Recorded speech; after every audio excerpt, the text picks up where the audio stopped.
We're sending a signal to everyone. Okay. It's sending a signal to the Academy. King Academics. Shout out to my people on Kick. Late night. Somebody said I'm giving y'all the Aiden treatment. Holy. The Aiden Ross treatment. That's what y'all trying to say I'm doing now?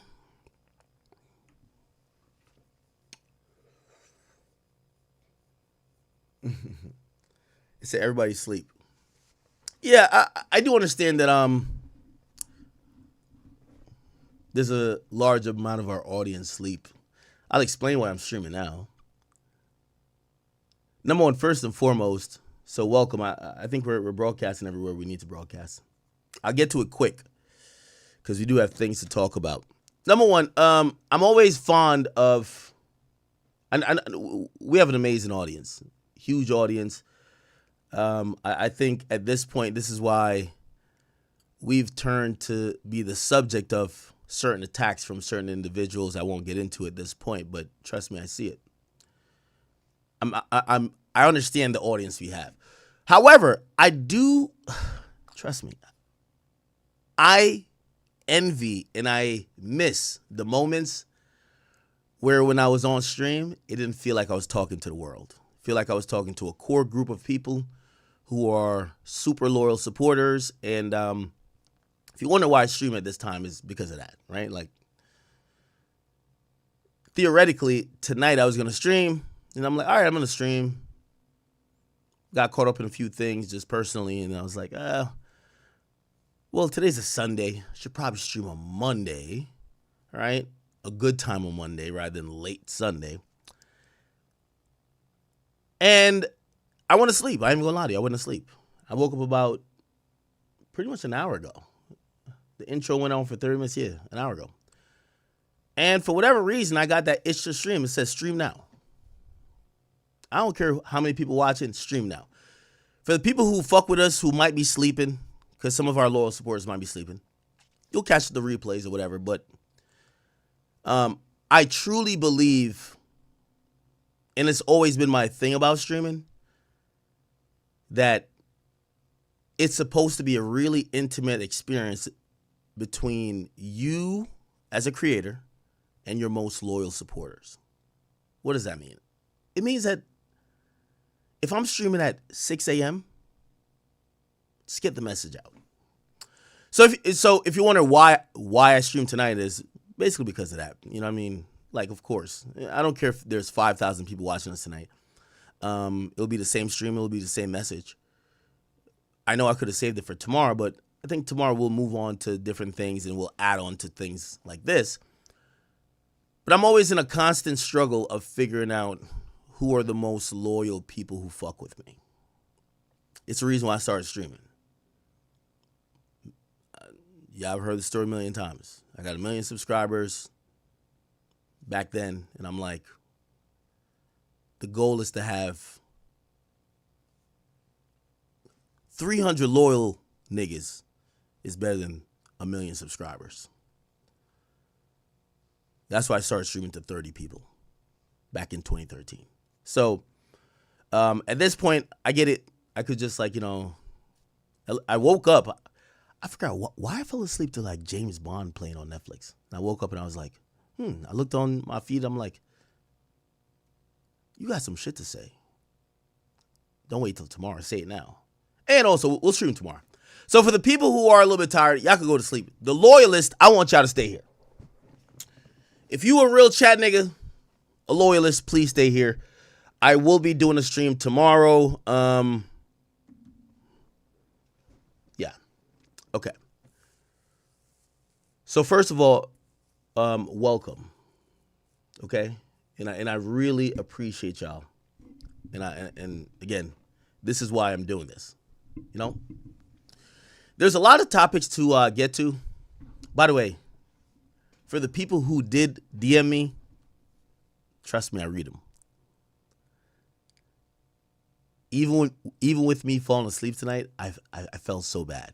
People are like, yo, Ak, yo, what's up, bro? One of the messages that got to me the most, someone says, yo, Ak, what we do to you? You ain't streamed the whole weekend. I'm like, oh, fuck.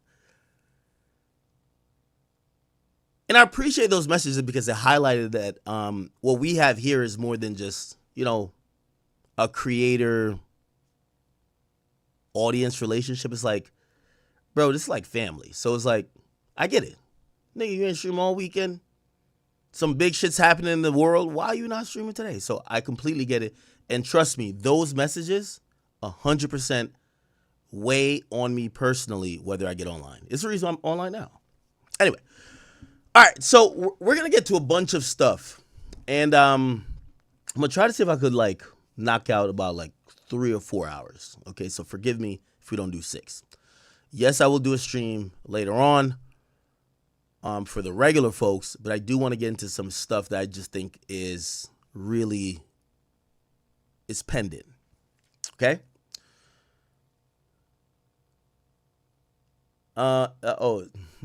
Somebody says the U.S. versus Iran. There's going to be a lot of that, I could imagine. We're going to cover some world politics. I actually had a follow-up stream that I didn't do about El Mencho. Basically kind of buttoning up what's going on in Mexico, what really happened with how we got to the point of announcing that he died, that raid, what's behind it, what's to come, what's been happening. There's some things we like to put across. First and foremost, I do want to say this for people who are watching. And trust me, I know some people, they've developed an interesting relationship with me over the years because they're like, hey, I liked you when you were this, and it's been 8 years. You kind of feel like you've strayed off. I do want to let you know, at my very core, I read your comments. If they have some validity, other people are saying it, I'm taking it into consideration. Whether it's about, hey, okay, a lot of your audience is growing up. We are cool with you talking about things outside of hip-hop. Hey, we might not give a fuck about young boys' dating life as much. Cover some real shit. I'm taking all that into consideration, all right? And I hope you guys understand I am, right? Those are the things that are kind of driving where we put the stream. But always remember, at the very core, a lot of people, when they talk of my success or whatever, they say, yo, Act blew up just straight off the war in Chirac. That was never really the case and never true. It's one of the most iconic pieces I've ever did. And people always skip this part because this part's not entertaining. The war in Chirac is a really interesting part of what I did. It was never the biggest. In hindsight, people say it's the biggest. I'll tell you why it becomes the most impactful is because I've realized something that we do and y'all enjoy, and this is why you come back. You guys enjoy the art of storytelling. And you may not know it, but you do. Whether it's me going on a long arc of 2-3 months of talking about what really happened with Diddy or whatever, whether me going into the YSL lore, whether it's me really breaking some of these things down, you guys enjoy a great fucking story. That's what I've taken from what we've done. These are the people that don't really fuck with us. They're never going to get to that point. So with us covering either politics or, sometimes sports or world events, number one, my main thing is not to bring my ideology to be trying to sell to y'all. I don't care. I want to remember why a lot of people keep saying falsely that the reason why I'm a thing is because of the war in Chirac. There was many people covering Chicago before me. Zach TV. Who else? College Kid. Were they before? Yeah, whatever. The point is that what people appreciated with the war in Chirac is that it told the story really well. You didn't have to go to other people. You got everything you needed to learn about the entire story here. That's our secret sauce, chat. Remember that. So I've adopted that while other people say, oh, it's just the war in Chirac. It's about kids that got killed. Okay, whatever.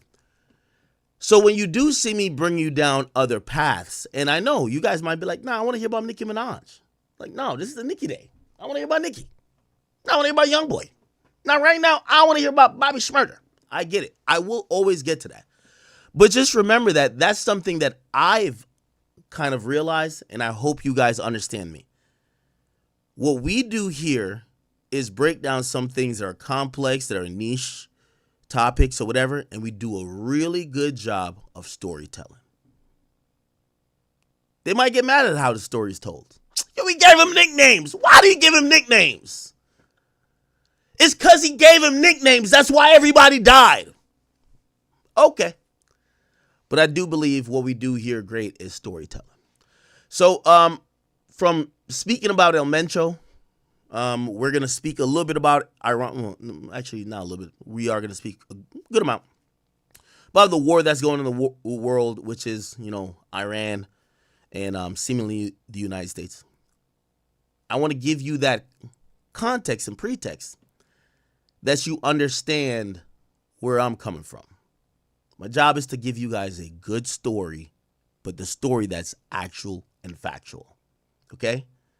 Because you ever watch the news? Like, I started the war in Chirac? Well, one of the reasons. One was y'all asking for it. The second reason, I'm watching the news and they're like, hey, all right, so it was July 4th weekend. 85 people shot in Chicago. 17 died. And they just moved on. And I'm like, this doesn't stop everyone. Like, how does it not resonate? And I learned one thing about the media, and, obviously, I'm a big part of at least cultural or hip-hop media these days, is that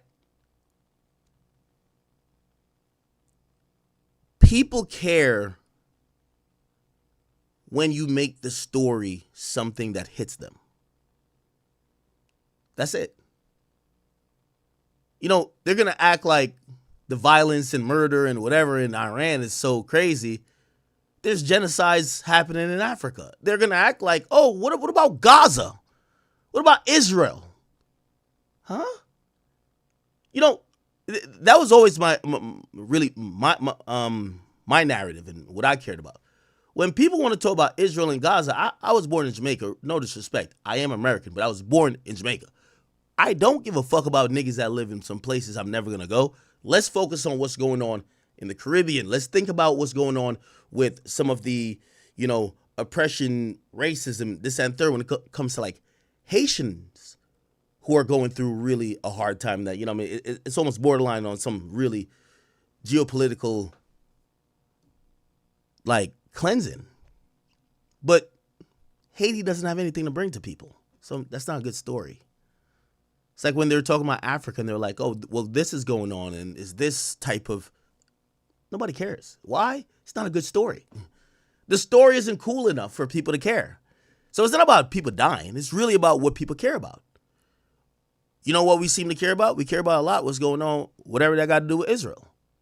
When people are dying in that region, we care a lot more, for whatever reason, than when people die in other places. It's not like people don't die in other places anymore. But whatever the fuck is going on over there, Israel, Palestine, it seems a little bit more important. Why?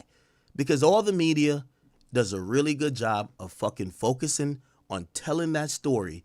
And that story hits your heartstrings. And you're like, oh my God. October 7th, this date. Do y'all know what's going on in some of these African country, Uganda, the Caribbean, even some of these, Latin American countries, when even historically Venezuela, we didn't give a fuck about Venezuela until this year. So you kind of get to realize that, man, a lot of, this is not within our reach, even though it feels like we're kind of teetering or like approaching it. I'm telling you that the things we care about in the world is all about the things that are propagandized by the media to tell us the story we care about. Of course, innately as humans, we care about all crime, all murder, all oppression, people getting taken advantage, people who are, in oppressive regimes. But it seems like the ones that we always mobilize for seem to be the ones that tell the story the best.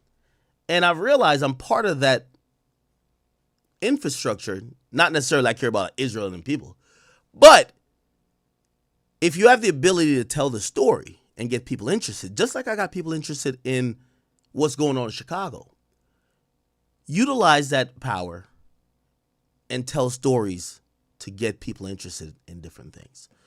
Unfortunately, this is an unavoidable one, so we're going to have to talk about it. But I hope you understand from what I just said in the last 10 minutes where I'm looking at things. There's a lot of things going on in the world. Like, you know, they focus on certain things at a time. Oh, remember it was like remember, I work in the media, so I seen it. There was a good couple months, everything was about planes are crashing every day.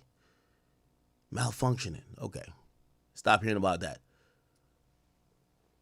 This is happening all the time. We stop hearing about that. So anyway, the media really is an important wing of everything. Anyway, I'll kind of get into everything.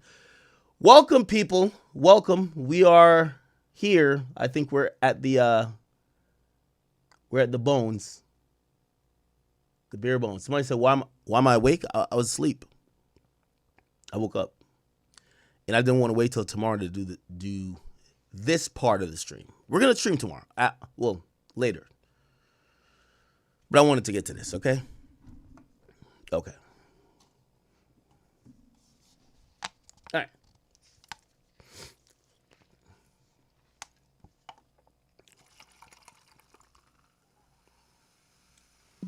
I like to be honest with you because I'm not perfect. You know, when it comes to hip hop stuff, I've gotten mad at other people for this. Even when I talk about Jay-Z, I don't care if like Charlemagne loves Jay-Z. I don't give a fuck. I don't care if Joe feels like, oh, Hov is my guy. I don't give a fuck. My thing is I hate when people have obvious biases and they act like it's not obvious that they could do a narrative. Because once you tell me that that's your guy, like put it like this, like respectfully, right? Some people are my guys, right? Like, yo, 6ix9ine is my friend, right? Now, if there's going to be an objective conversation happening where it's like, yo, did 6ix9ine ruin all the guys' lives that, you know, he snitched on, blah, blah, you probably don't want to come to me for me to lead that discussion. Why? Because I've talked to him many times privately and publicly where he's telling me, oh, well, they fucked my girl. Listen to this act. He showed me stuff. I'm kind of a little bit endeared to 6ix9ine's plight. It's not about 6ix9ine here. It's just about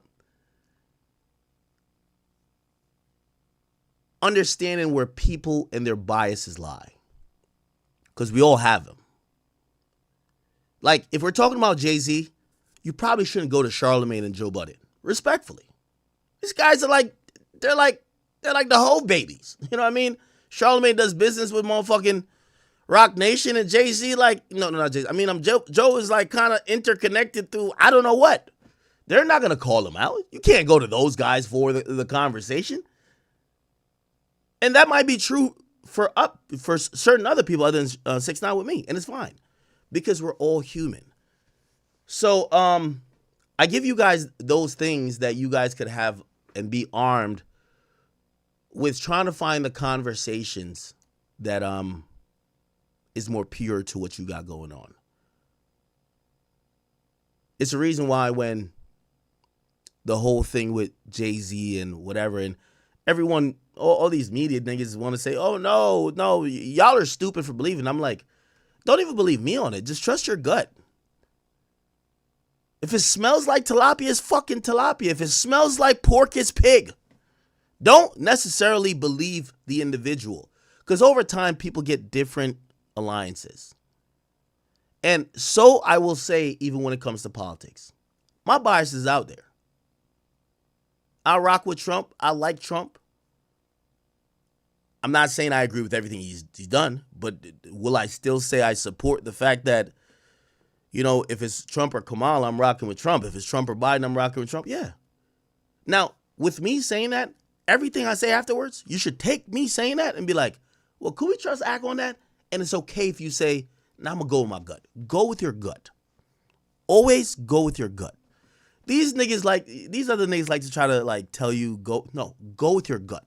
Whatever you usually think is instinct. Whatever you think You're like, nah, this don't feel right. This don't sound right. Look like this motherfucker lying. Why is he saying this now? He said this before. Go with your gut. Don't go with me. Go with your gut.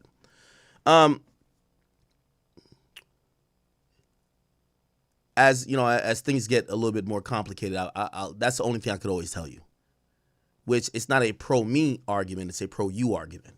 I don't think the audience is stupid, especially my audience. I think I have one of the most intelligent audience, per viewer than anywhere in the world. Anyway, we'll get into a few things today.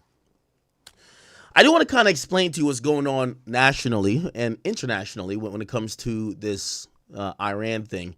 I'm not a political expert. I like to call myself well-read, well-studied.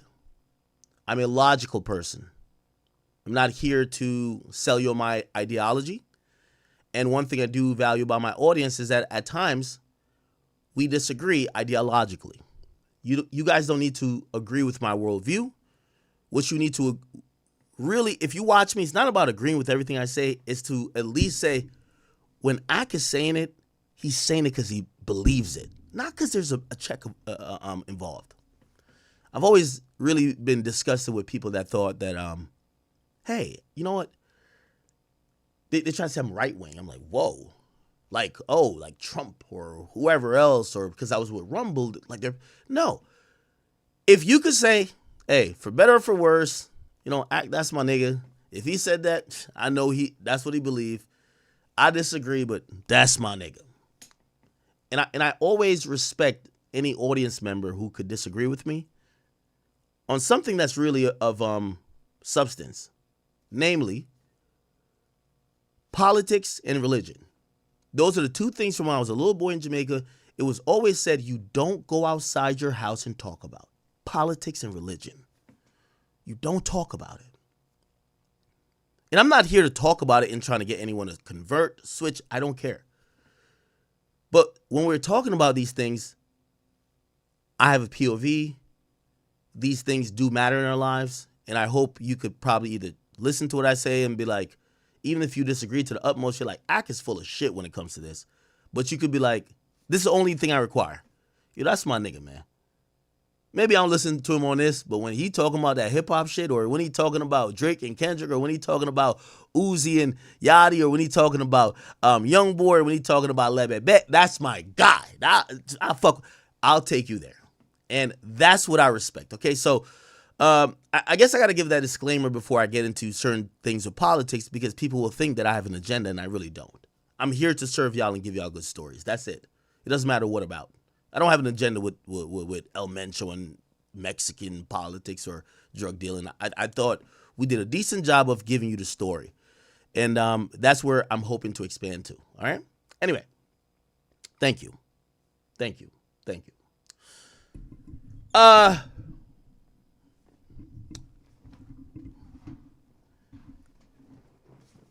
Chat, it is happening.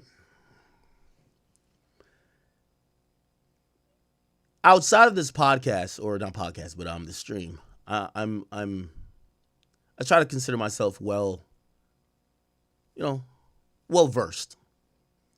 I try to pay attention to a little bit of politics, a little bit of news, a lot of business. I'm in that sector, or try to be. What's going on in other parts of the world that might include sports, religion, theater, look at even what's going on in Mexico. So everything. I try to get a little bit of everything. And if you guys are wondering what I do daily, I still do. I've been back to my Thailand recently on my DIY shit. Oh my God, I hate Thailand, but I got to get it done. It's okay. And usually when I'm listening to things to enrich myself and entertain myself while I'm doing these menial tasks, I listen to a lot of stuff that's kind of not hip hop. I'm trying to learn things. And I encourage you guys to do the same, right? It's only so much fuckery you could take in, which is, hey, we have a good time, we have a good laugh, but you're not enriching yourself. If you're not learning anything about maybe finance, you're not learning anything about, yourself as a person, you're not getting a little bit in tune with your spirituality. Maybe that consists of religion. If you're not improving yourself and you're just watching shit for laughter all day, I get it if you're in your teenage years, but after a while, you have to start questioning what you're doing. So I hope to provide a little bit of that. The big news this week came that Donald Trump has now announced that we are attacking Iran. Now, I'm here to tell y'all the story. And it'll be up on YouTube, and people on YouTube could fact check my story. But I do think that I'm going to tell a story that's non-political, or non-political leaning, and I'm going to tell you if you were never into politics. Like, I'm one of those people, I don't really care that much, but I care enough that I'll figure out all the info to tell you the story. So I'm going to tell you the story today. So, Donald Trump announces that we are going to do some military actions on Iran. Now, it's very interesting. It's coming on the heels of a few things that, kind of is a little bit shocking here, people. So, historically, or not even historically, a few months ago, we invaded Venezuela. We captured their leader. We had all the jokes about it. Grabbed a nigga, yoked him up. He was in his pajamas with his wife, cuddling, big spoon, little spoon. It's all good. Brought him back to the United States. We fucked up everything over there. We killed them. We did this, fucked up their military. We're big dogs. Then we hear, Mexico's popping. So, wait. El Mencho still think he on timing? Keep in mind, Trump is considered now a lame duck president. What's that? He will not be a returning president by the letter of the law, that someone cannot occupy the office of the president of the United States for over 2 terms. This is his second term. It's called a lame duck president because at times when people perceivably have another term to come, instead of doing everything in 4 years, they'll do things to set up for another 4 years. Trump doesn't have that. So Trump is operating on a few things. Number one, this is his last term. Number 2, who the fuck gonna stop him? Yes, that's the thing. Who gonna stop him? Because he doesn't need approval.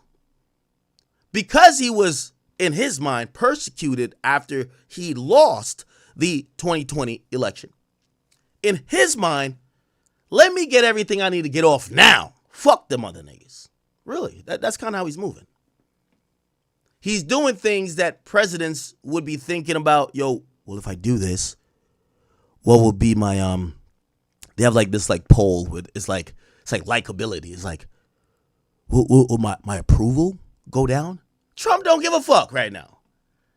Whether you like him or hate him, he's gonna be the president. The max that's gonna happen is he's probably gonna get impeached after this midterm election. But the idea of impeachment, people don't even know that all the way correctly. It's a whole process, not like kicking someone out of office. Basically, he won't get kicked out of office. But will they file articles of impeachment? Probably. Again, I know I'm talking to an audience that's not political. I'm trying to slow it down, and I'm not trying to go too much into everything. So Trump is on some, man, fuck it. So he's using maximum leverage on everything. Pressuring Mexico, saying that, we're with all of this, deportation, no drugs in the country. Mexico folds, El Mencho is killed. Another win. You capture the leader of Venezuela. And then, when you think about it, Mexico folds and got to kill their biggest drug dealer, El Mencho. That's 2 W's, if you would imagine, if you're thinking of, let's see American strength, leadership, and let's see how bad we are in the world. Got to beat on your chest, okay? All right. Okay. So what happens after that? I'm thinking we're chilling. There's a lot of issues in America that we need to address. He kind of fell back a little bit on the ICE stuff. Oh, you know what? Maybe if y'all don't want us in Minneapolis, maybe we don't have to be there. You know, he's kind of managing like social turmoil because people are saying, hey, we don't like how you're doing certain things. However, there's other things going on in the world. What about this Epstein list? Where all the powerful niggas are creeps. What the fuck? Hey, yo, Bill Gates, you did what? You fucked a Russian hooker? Hey, what? Bill Clinton? You wanted to, what? Jigga? Oh, what? Trump, you did. We're missing 3 million files. There's a lot more to learn. Why we ain't get the other 3 million files yet? In the midst of that, the UK does an interesting move. Hey, we know the US because all their leaders probably touch kids. That's what they're saying. Wink, wink. They're like, you know what? Our person that supposedly was in this fuckery, we're going to arrest him. Who got arrested? Prince Andrews. Ain't it embarrassing that the country who controls the files of some guy who was into trafficking kids and all type of people around the world, but it was happening within the confines or at least the territories of the United States, we get told everybody could be charged, got charged. We only see him and his girl charged, him and Ghislaine Maxwell. We get told there's no files, huh? Then we get told there's files, huh? Then they try to do some hoodwink shit, huh? And then they gave us, oh, there is files. After a law gets passed, it's 3 million files. Huh? I thought y'all said it wasn't none. Interesting. That happens, chat. That happens.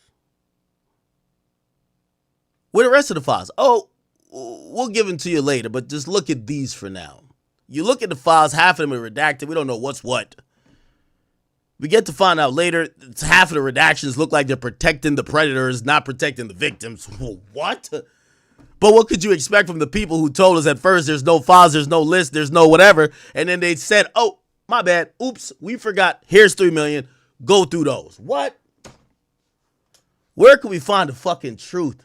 Where?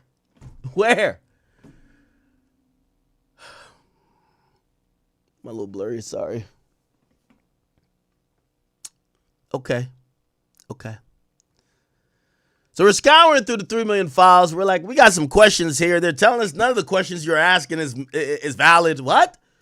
Well, why is Jay-Z on this? Well, it's a random tip. Wait, so that doesn't matter anymore? Well, he's only mentioned in an email. Okay, that doesn't matter anymore? Okay, cool. Then we asked about Trump. Well, Trump's our president. Hey, listen, what's going on here? Well, half of those are random tips. Half of those, there is no proof to it. We have looked into it. It's basically unsubstantiated claims. You get to find out the hypocrisy of the media, the hypocrisy of people, because so many people have things to protect.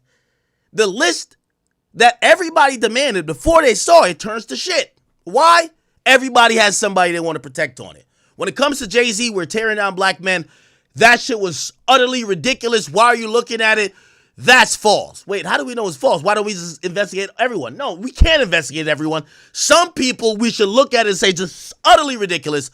So Jay-Z and them get out free. Okay, cool. Well, Trump gets kind of halfway the same thing, even though he's mentioned thousands of times. There's a bunch of tips that were called in to the FBI field offices just mentioning Trump. Does he get out of that too? Well, we don't know. Okay. It's odd now. Everybody's picking and choosing. Everybody else that's kind of known, they're like, oh, we're just kicking it with the dude. We never knew he was doing this shit. Really? Nobody knew? Nobody fucking knew, huh? Let's think about the people that ain't know. Bill Gates is asking homie for antibiotics to give his wife because he just fucked some bitches and he don't know about what this nigga got going on sexually. If I'm asking you for pills to cure sexually transmitted diseases, you think that I got no idea about how you get down sexually. But they keep spitting in the air and it comes down on our face and we got to call it rain. They're disrespecting us. Chat.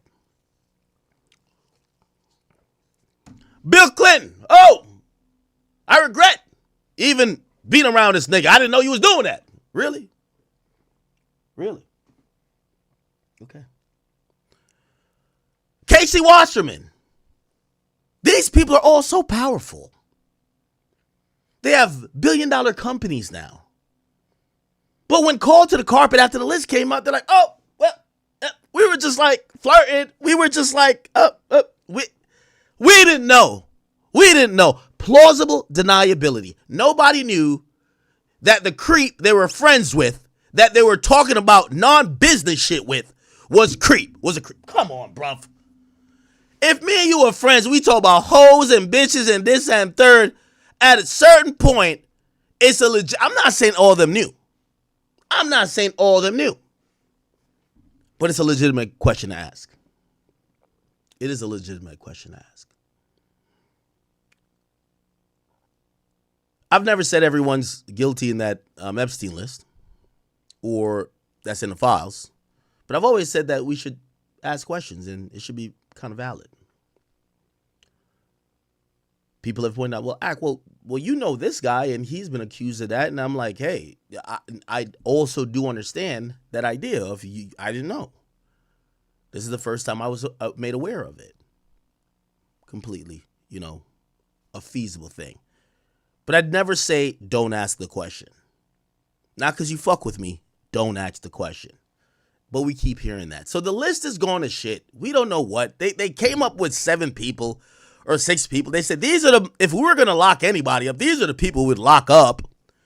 Only the UK locks anybody up. And we're now just saying, what? And then Trump comes out. He's like, because people are saying, we need some answers from the former president, Bill Clinton.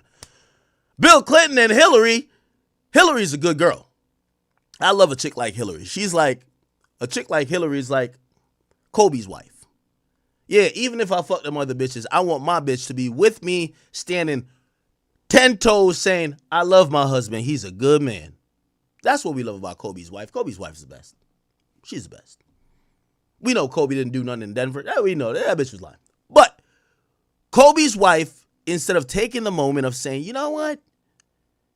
You dirty little dog, you fucking cheated on me when you're on a away game, and add on to what the public was saying about Kobe. Kobe's wife sat there looking disappointed with that big fucking ring on her finger and let Kobe go through it, but she stood there with them in solidarity. This is why in the passing of Kobe, rest in peace, not one motherfucker could say nothing bad about Vanessa Bryant. I like Hillary Clinton for that. She went through the gamut.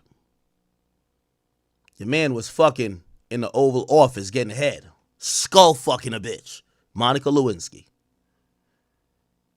The world these days, the shade rooms and all these outlets that cater to these women, this feminist ideology of fuck these guys. We could just flip the game upside down by public pressure, by accusations, by this, and by saying you're getting abused. What Hillary did was never switch up on Bill. Nigga was getting his balls licked, his gooch tickled. He was getting a gawk $3 million in the Oval Office. And Hillary still held it down.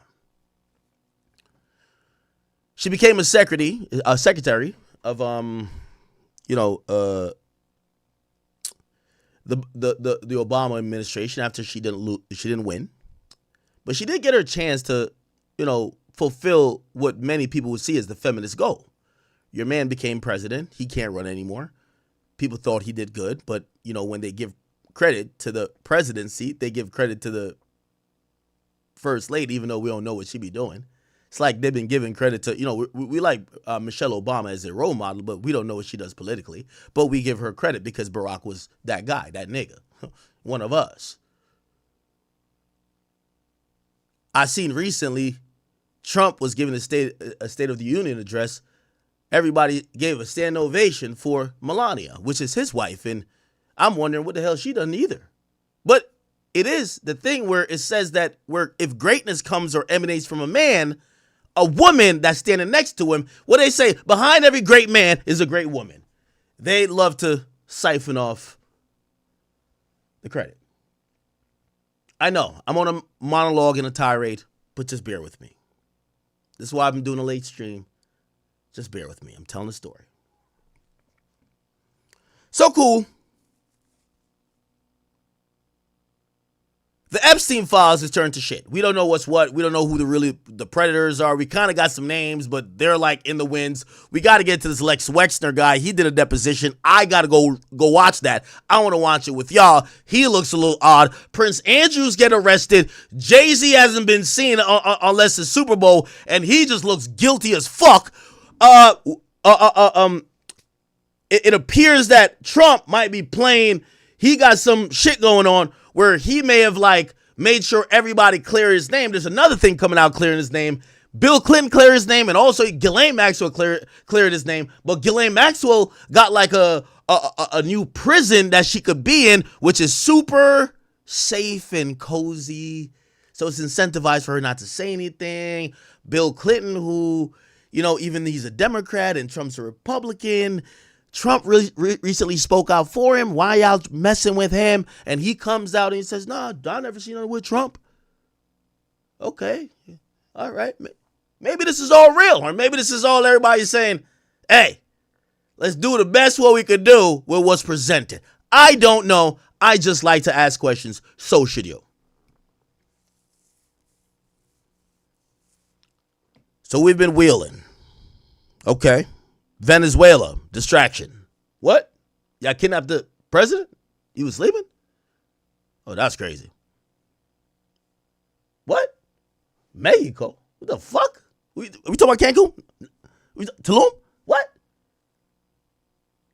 Y'all gave intelligence that killed El Mencho. El Mencho's like, what? He's like, what? Damn. Oh, that's a good distraction, I guess, right? No more fentanyl. No more fentanyl. No more fentanyl coming to the United States. Okay, all right, man. All right.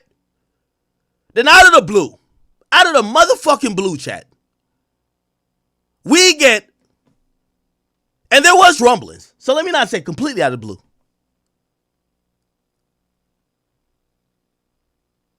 We get this.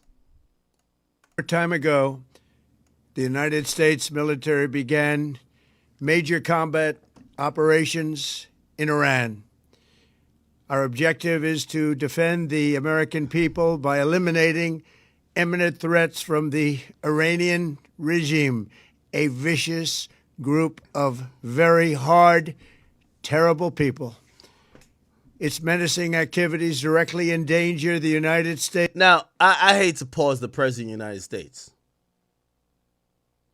but I got to.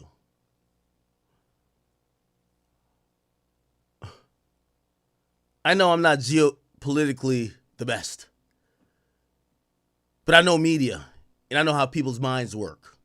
It's the reason why I always tell people the most important part of, the media is so important because that's where people go to for their information. They go to for their interpretation. So I take my job serious.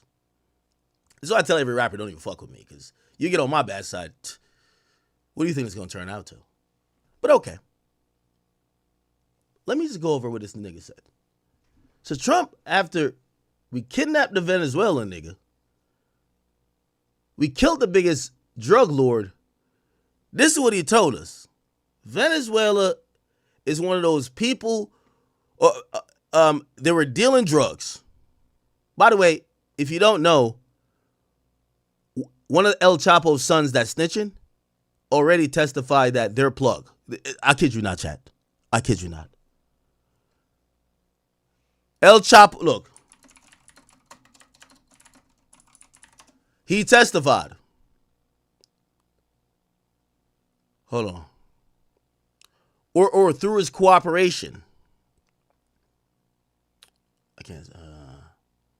El Chapo's son may testify against Maduro through the vetting of El Chapo's son, who's gonna tell. This is a video. Remember, I told you he was the demon. When they got to it and they said, listen here, you Mexican motherfucker. Where was y'all getting some of this shit from? He just flat out said, the president of Venezuela, he just snitched on him. And yes, this guy's telling. Matter of fact, the whole El Chapo family tell it. But they told on this guy. You're like, what the fuck? So now we're trying to make we're trying to make this make sense. So Trump tells us Venezuela is really evil, and they're like illegitimate president or dictator is bad because he is like in an underneath way supplying drugs that's coming in the United States or looking the other way. Okay, I could buy that. He's evil, bad guy, war on drugs. Let's get this fucker. Okay, we got him. Got that nigga in 30 minutes. So now we looking at Mexico. Okay, they said, well, who y'all want from Mexico? Well, y'all got Chapo already. The other guy is like El Mencho. All right, we killed him. What? What the fuck? Wait. So y'all murdered the nigga already? Yeah, we killed him. So now this is the whole thing about the government telling us we're safer. So the niggas sending that's one of the plugs, and the biggest cartel leader, we arrested one and killed the other. We're safe now, y'all. Yo, we're safe, right? Then they come up with another fucking threat. What's the other threat? Iran. What the fuck, nigga? What? I don't even know what Iran is, my nigga. But now this is what the president is popping up and telling us. Iran is the thing that's threatening us. What the fuck? Where's the stimulus checks at? Where's the shit we care about today in America? What's popping in Minneapolis? Let's talk about that. No. Let's talk about Venezuela, Mexico, and now, before we get to what's going on here, let's talk about Iran? Oh, hell nah. Listen how he's selling this. States, our troops, our bases overseas, and our allies throughout the world. For 47 years, the Iranian regime has chanted death to America and waged an unending campaign of bloodshed and mass murder, targeting the United States, our troops, and the innocent people in many, many countries. Among the regime's very first acts was to back a violent takeover of the U.S. Embassy in Tehran, holding dozens of American hostages for 444 days. In 1983, Iran's proxies carried out the Marine barracks bombing in Beirut that killed 241 American military personnel. In 2000, they knew and were probably involved with the attack on the USS Cole. Many died. Iranian forces killed and maimed hundreds of American service members in Iraq. The regime's proxies have continued to launch countless attacks against American forces stationed in the Middle East in recent years, as well as U.S. naval and commercial vessels in international shipping lanes. It's been mass terror, and we're not going to put up with it any longer. From Lebanon to Yemen and Syria to Iraq, the regime has armed, trained, and funded terrorist militias that have soaked the earth with blood and guts. Okay. And it was Iran's proxy, Hamas, that launched the monstrous October 7th attacks on Israel, slaughtering more than 1,000 innocent people, including 46 Americans, while taking 12 of our citizens hostage. It was brutal, something like the world has never seen before. Iran is the world's #1 state sponsor of terror and just recently killed tens of thousands of its own citizens on the street as they... Okay, I got to stop it here. This is where y'all tune in. With all due respect, this is why Trump is also really effective. He's good at giving a story as well and leaving out the parts that we might not want to care about and giving us the part that make us feel we're doing the right thing. I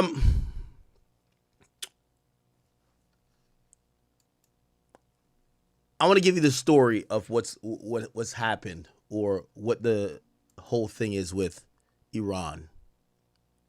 At least from and I've taken a day or two to kind of really look into this history. I want to simplify, but I want to go in a little bit in depth as well. essentially, the United States attacked Iran to cause what's called a regime change. It's the reason why we kidnapped Maduro, and after Venezuela, who ain't on shit, who's seen how much power we have, they're willing to basically, when we say jump, they say how high. They're more obedient than Pluto. When we start putting pressure on Mexico, and this is how, as much as people, like, sometimes we forget how much of an imperial bully we are because we're in the United States. I'm an American at the end of the day. But the reason why Mexico, when we start be like, yo, what's up? They go kill El Mencho. It's not because they wanted to do it. They didn't want us to go into their country like we did Venezuela. So they came back with, look, we could handle our own. Because it's embarrassing. What happened in Venezuela? Nobody could talk to the United States, period.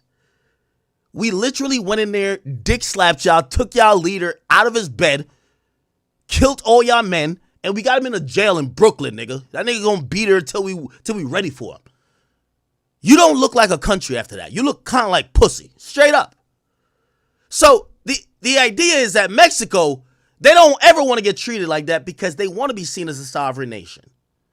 This is why they didn't like the fact that El Chapo homies flew El Mayo to the United States and handed him over, a war criminal, not war criminal, but a drug dealer, drug trafficker, without the government being involved.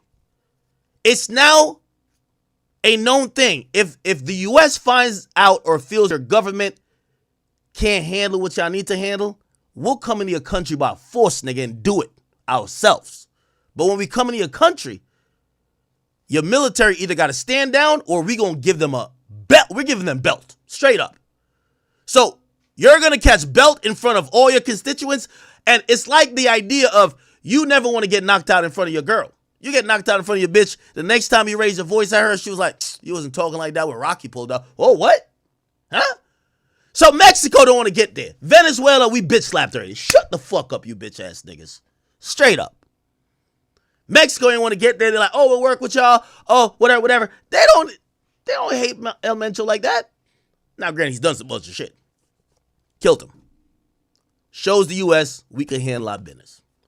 But it's all what the U.S. wants. Straight up. Venezuela is a little bit deeper than just drugs. They were about to do some stuff with some of the people we don't fuck with. Russia, China. No. The beauty, and I'll say this before I get into the majority of it. I said the beauty of what we look at in geopolitics is that while we're reading news and watching these things and seeing these videos where, I think even now people are saying, are these AI?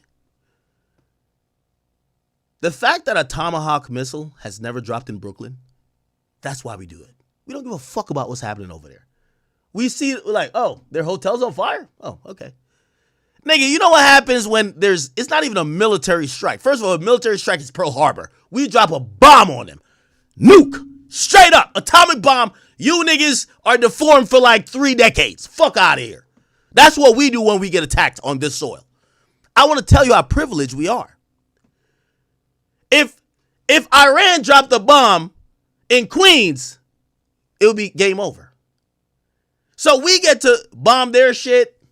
Supposedly we bomb Iran, and there's a elementary school hit.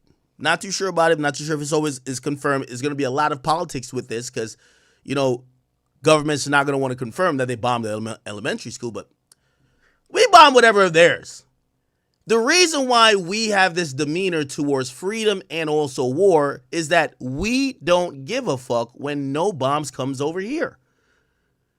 If they ever dropped a bomb in Milwaukee, we would think differently. But it ain't gonna happen. So we get to basically bully everybody and not one. The only thing that might happen, you get some radical, Islamists from Iran come over here and do some bullshit. What are they gonna do? Hijack a plane? What y'all gonna do? Like shoot up a crowded thing? Yeah, that's obviously we don't want that. But you're not dropping. The thing is, and this is the thing about terrorism, it's about to terrorize people.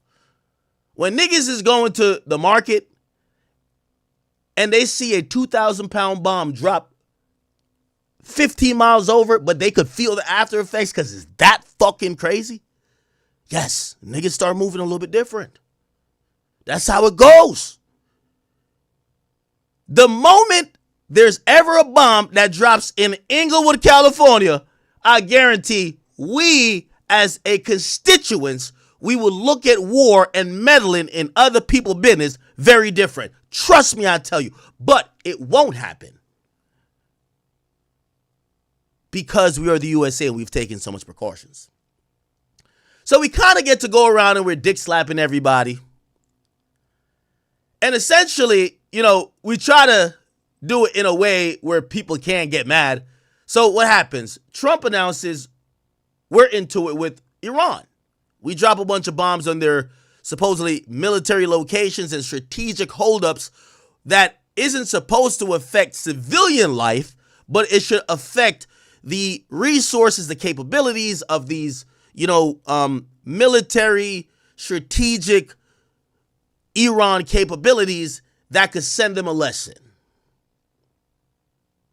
Perhaps there's some casualties, but, with the technology these days, they could figure it out quick, evacuate people, and probably low amount of casualties. However, you destroy their bases. Keep in mind, you're going to notice in the story, they got a big ass military base in Virginia. There's never a bomb dropping in Virginia. Never. They got a big ass naval base in San Diego. There ain't never a bomb dropping in San Diego. They got a big ass military base down in Texas or closer to. There's never a bomb dropping there. But we do this. We bomb their military bases in their country. And when they want to retaliate, they bomb one of our, third party outsource. Oh, it's our military base in Qatar. You got us. Oh, that really, they don't even know what Qatar is, nigga. Fuck out of here. The fuck? Oh, we got you in Qatar. Yeah, shut up, nigga. We bombed basically your White House. You bombed Qatar. Whoop-de-doo. That's how it works. So, we drop a bunch of bombs. Trump comes up there, USA hat, lets people know. I know what y'all saying to me. I thought it was Venezuela. I thought it was Mexico. What the fuck we got beef with these niggas over here?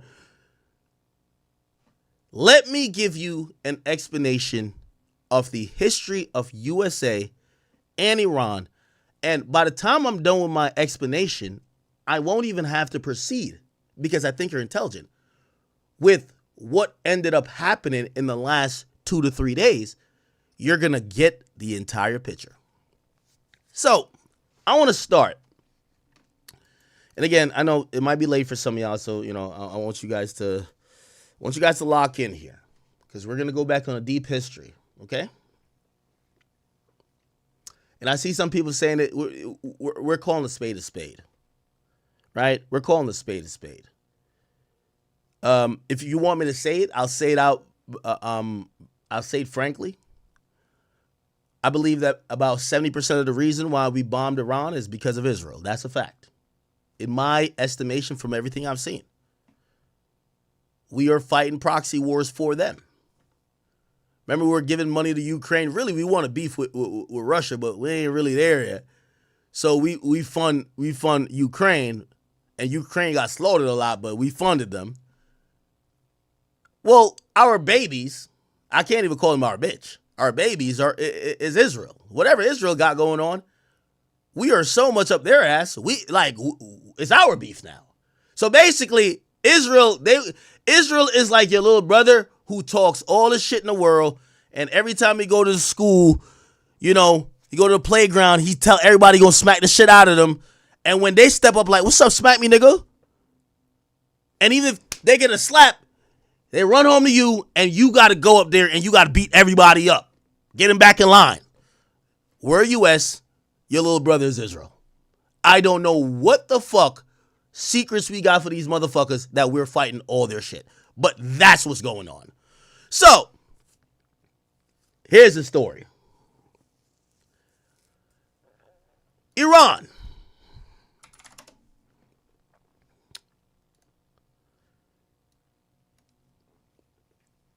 It's a very interesting place.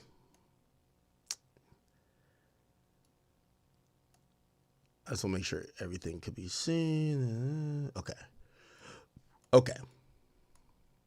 A lot of these things are going to become important. Okay? A lot of these things are going to become very important.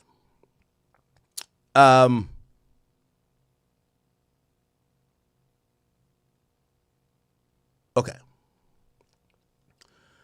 So the story of Iran and why we have tense relationships with them and what you need to understand what the fuck is going on now is not any of the propaganda you're going to hear, whether it's from President Trump, whether it's from Iran itself.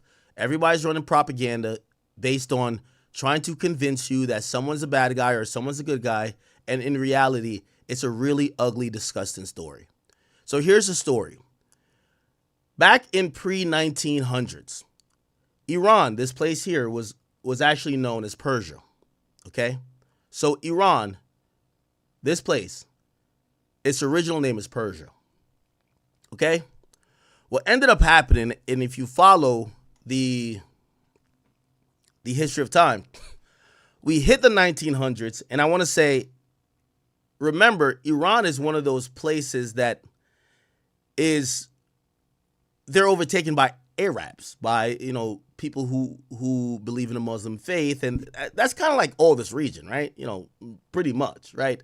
I think with the exception of, let's see, where the fuck is India? I think India is like Hindu. I don't know. But like most of this stuff, it's like really Islamic, okay? And Iran is here. I'll point out, just for whatever, Israel is over here. Okay, so Israel right here, Iran is here. It doesn't have anything to do with the beginning of the story, but it has to do with later and now. Geopolitics, and I know what you might say. Once again, if you've never seen this map, keep in mind the United States of America is right here, my nigga. We got an ocean here, and this is why people can't fuck with us. We got an ocean here. We got the biggest navy in the world. Ocean here and ocean there. Canada, there are bitches. And Mexico, there are hoes. Straight up. We're protected everywhere. Two oceans that we got the best naval game in the world. They can't come west of us. They can't come east of us. Canada, we fuck like top 5 might be the most militant nigga in Canada. We tell them what to do. Like, Canada, shut up. They don't tell us nothing. Mexico, shut up. Y'all don't tell us nothing either. Like, we run shit. Facts. Okay?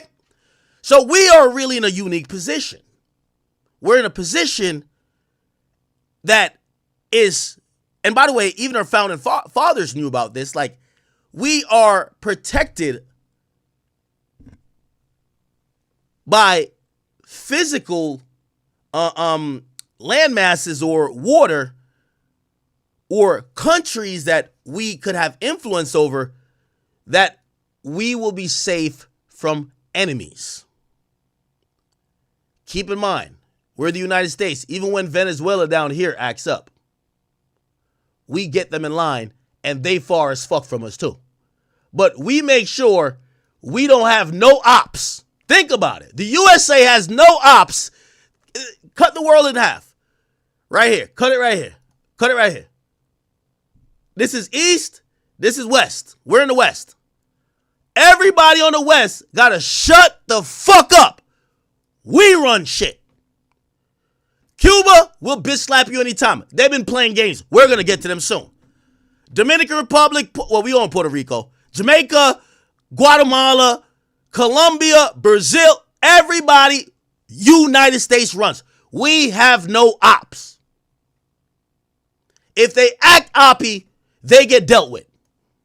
Venezuela just acted oppy, kidnapped your nigga. Straight up. We don't have no ops. in our part of the world. You think we're gonna tolerate Argentina getting lit with us? Man, stop it, bruv. Nigga, we'll erase soccer. You keep fucking with us, nigga. What you talking about? Man, stop playing. We're not playing with these niggas, chat. I'm keeping it real with you.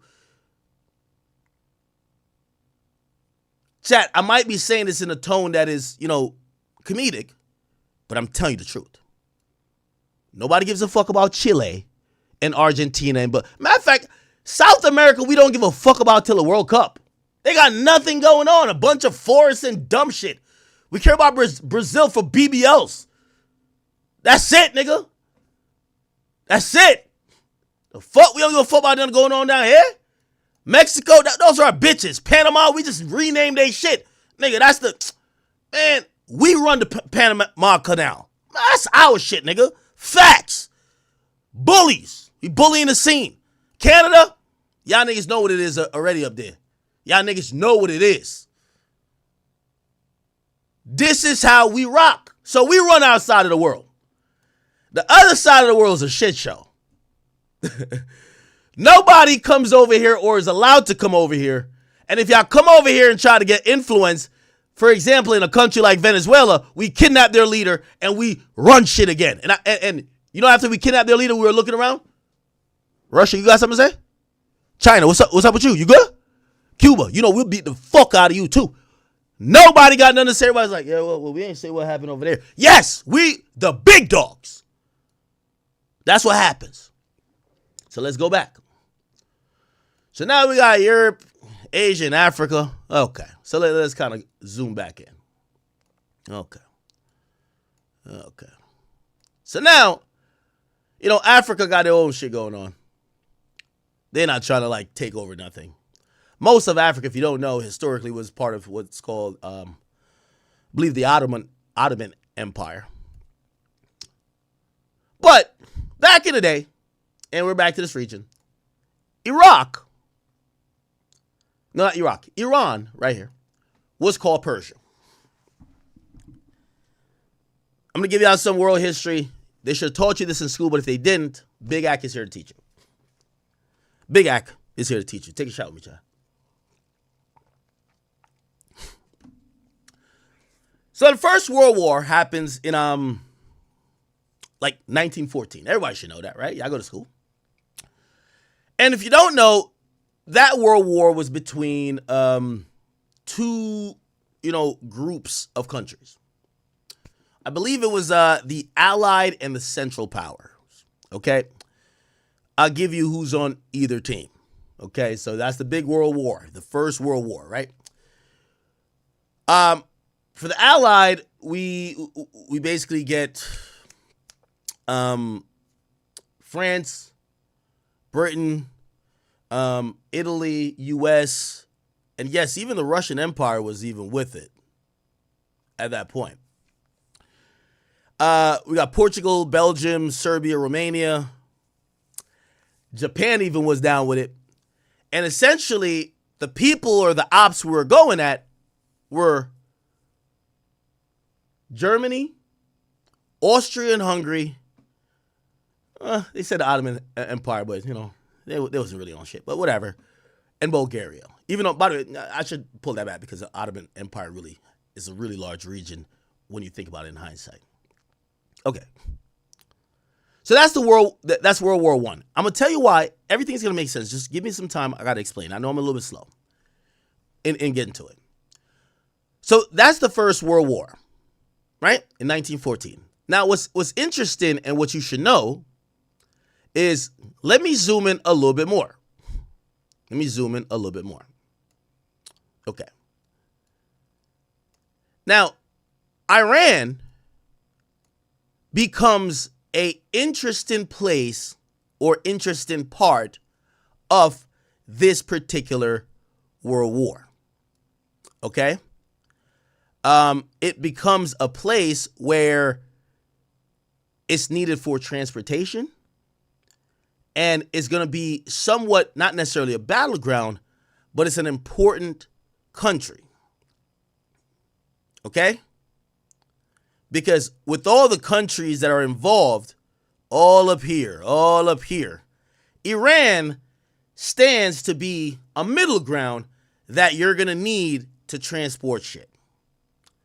So what happens is that at the beginning of the World War, everyone declares what they're doing. Yo, I'm on this team. I'm on this team. Iran says, we are neutral. We neutral. You know, we could be cool with them. We could be cool with them. Whatever. Now, what happens is that essentially, Iran gets invaded by everybody because they're neutral. And what I mean invaded, the countries that know they're neutral, that know they're not the ops, want to get parts of them. Why? That they could, utilize certain strategic parts of Iran for their mission of winning this war. Who gets there? So essentially, when it comes to Iran, the British and the Germans, they both kind of start occupying strategic parts of Iran to make sure they could get their transportation shit. They could, because remember, this is a war. You got shit going on. So both of the opposing parties, the German and the British, they've occupied this place. As it would have it,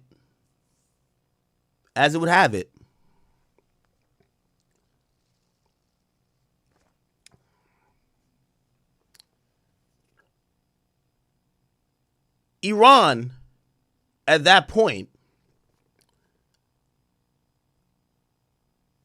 start to kind of be a little bit political. Now, I got to explain a little bit more about Iran too. Because this is like a kind of Islamic region, like this whole down here. Iran it's useful for two things. So back when in 1914, like the early 1900s, when the British came in, they found out something really dope about Iran. And this is going to tell you everything you need to know, chat. They find out that Iran is really rich with oil. Really rich with oil. Okay?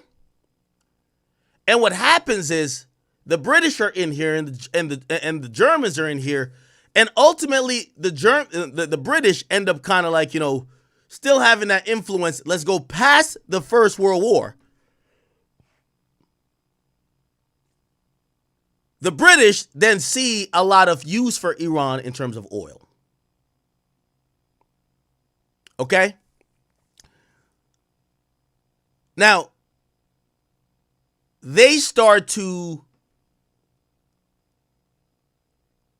oil companies that historically didn't favor the people of Iran. It's like what Britain has done to many different countries and shit. I'm not saying United States, but maybe what we'll do at one point. We go to your country. You know how they were saying Venezuela is oil rich, but they're like, the oil, they don't know how to take care of it. Yeah, but if you go there and you say you own all the oil and now you're selling it, how much percent they get? So we go there and apparently they're getting less than 20% of their own oil. Well, now us, the British, go there. So British stay there after the World War and they start really working on the oil. So it goes from this really important landmass that you need for war to now this is a place where oil is rich. Britain is there and they're fucking loving it. They're loving it, chat. They're motherfucking loving it.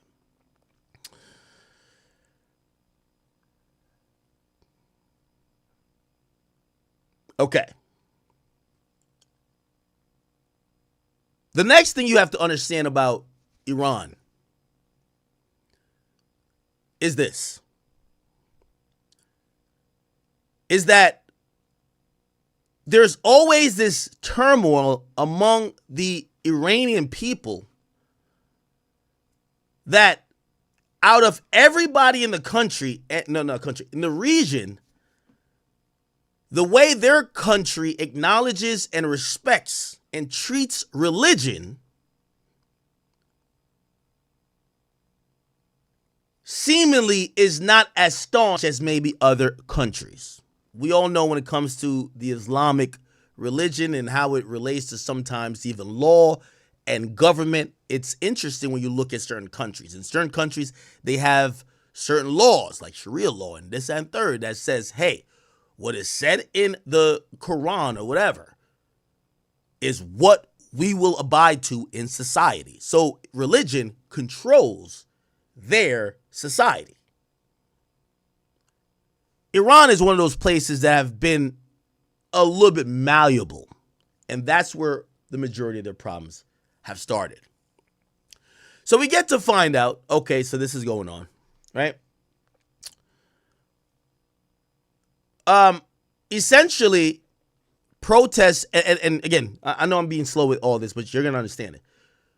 So the First World War is done after like, what year is that? It's done like by 1920. Britain's there, they're establishing oil relationships or whatever.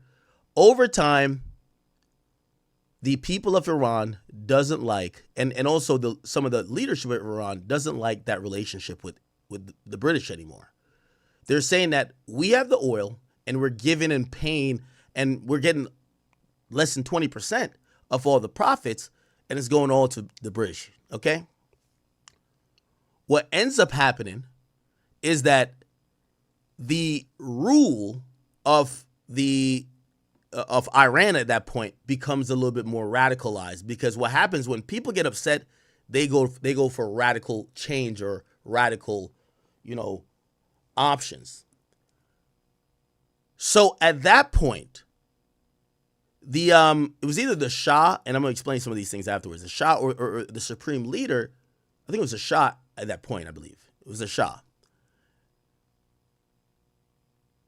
And I'll explain quickly. So a Shah is more like it's like an emperor, but it's still like political. It's like a monarch.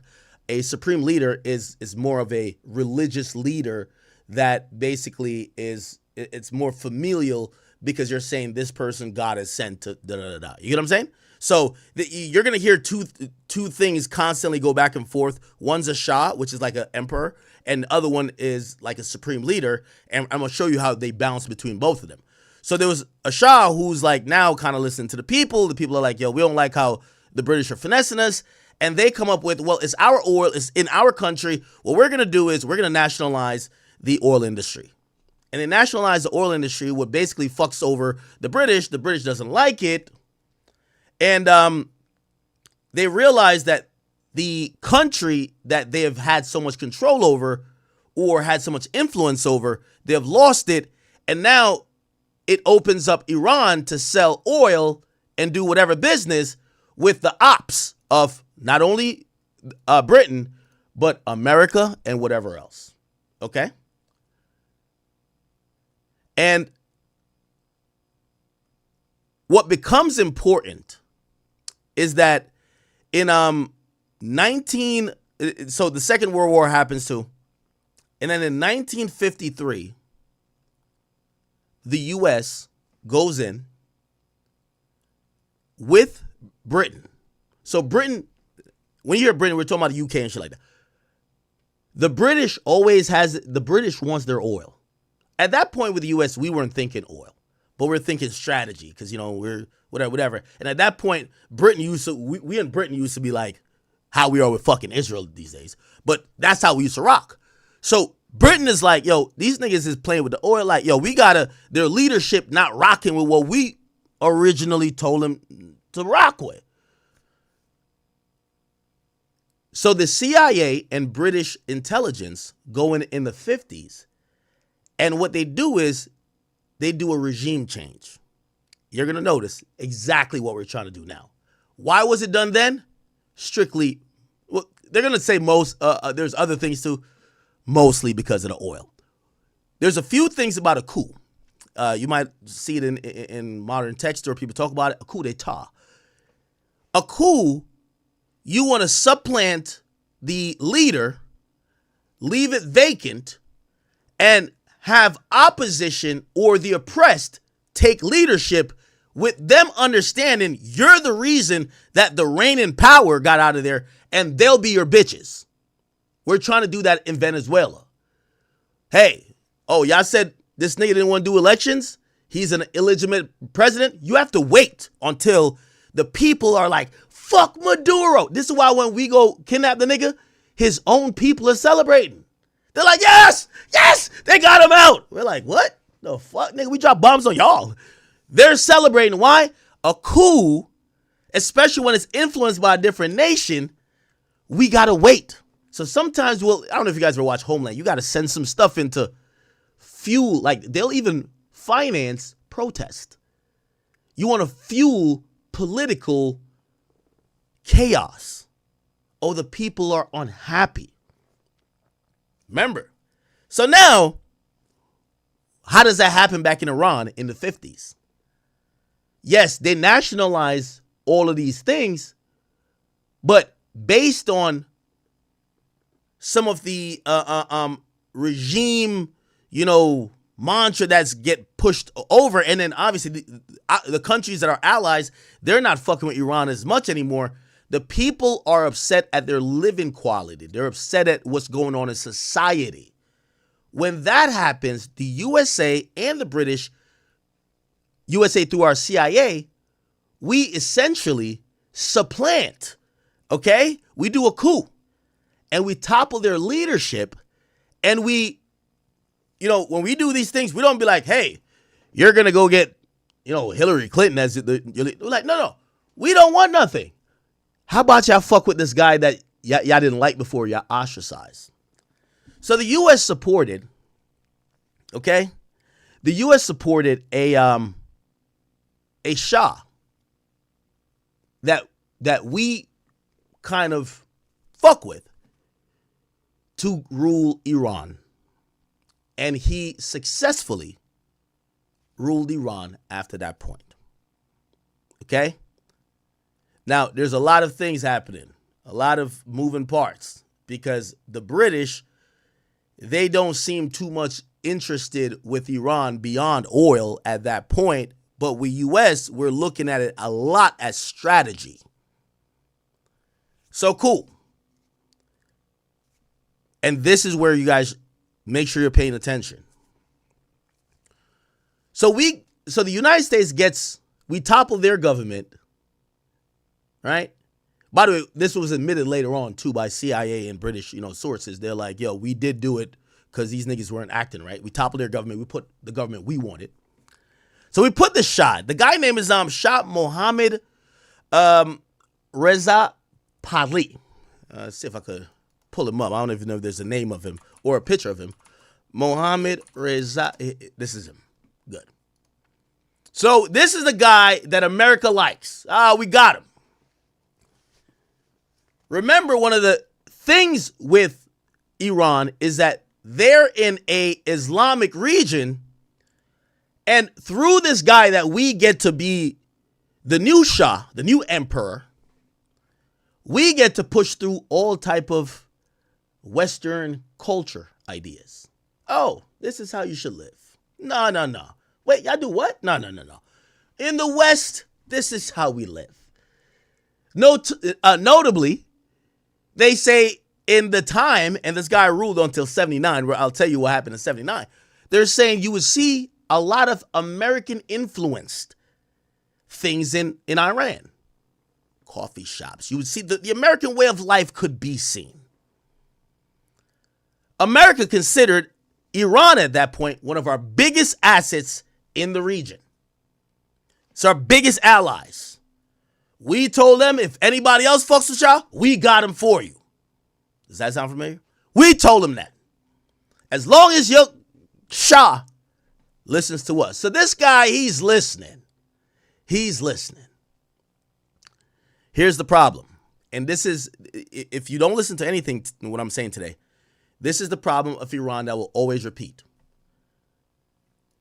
Anytime the U.S. approaches or interacts or interferes with what goes on in another part of the world, innately through their religion, through their tradition, they do not accept Westernization. They do not want what we think they want. They don't want their bitches. Like, for example, I'm going to give you an example.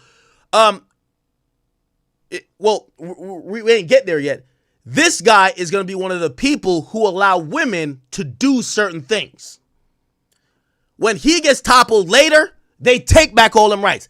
In those parts of the world that they abide mostly by religious doctrine, they don't want to hear what's popping in America. Oh, y'all got trans niggas like doing this and third. You got 5 bathrooms. They don't want to hear it. They've been telling us they don't want to hear it. If y'all want to call he, she, they, them, what's your pronoun type fuckery, they don't want to hear. They've been saying that for the longest. So when you push Western ideals on them, it's only so much they could take. So we're still in 53. We get the Shah we want. They're having a better quote unquote way of life. It's more, there's modernization. I might have fucked up that word. It's a lot more modern stuff, a lot more technology. It's a westernization type of life that's happening now in Iran. A lot of people in Iran don't like it. Their religious ideals say certain things are intolerable. Certain things are birthrights. Certain things are by the doctrine of their person that they support. Also in the region, people don't like it either. People don't like it. I'll give you some of the things that starts to happen. For example,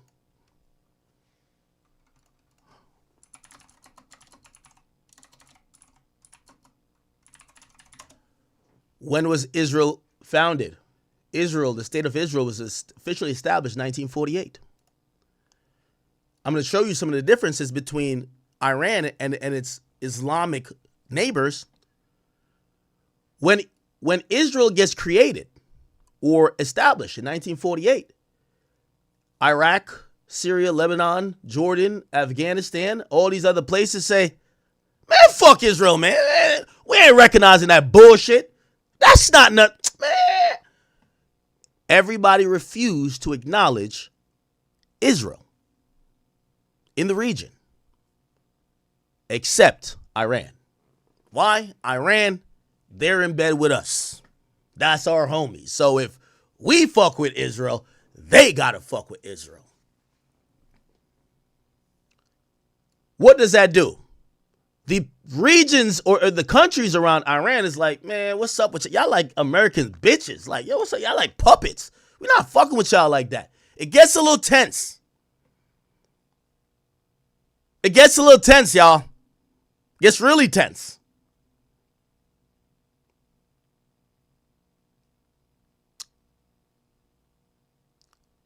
The Shah ends up ruling until 1979.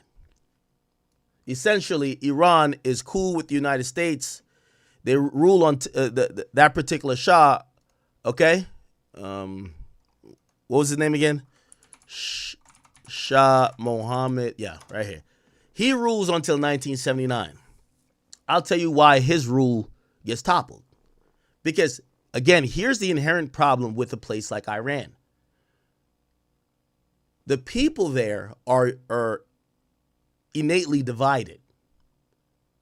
Some of them look at the internet and they look at other things and they see how life is in the West and they're like, well, maybe that's how life should be. We're oppressed. And a lot of them say, we reject life in the West and we like what we got, which is this imperial rule, but on the doctrine of our religion. And this is where you realize the country constantly flip-flops based on what information they get. I'll tell you a little bit more about, because of that, how much they control information. So, for a good 25 years, the Shah, this guy, is ruling and the U.S. is cool with him.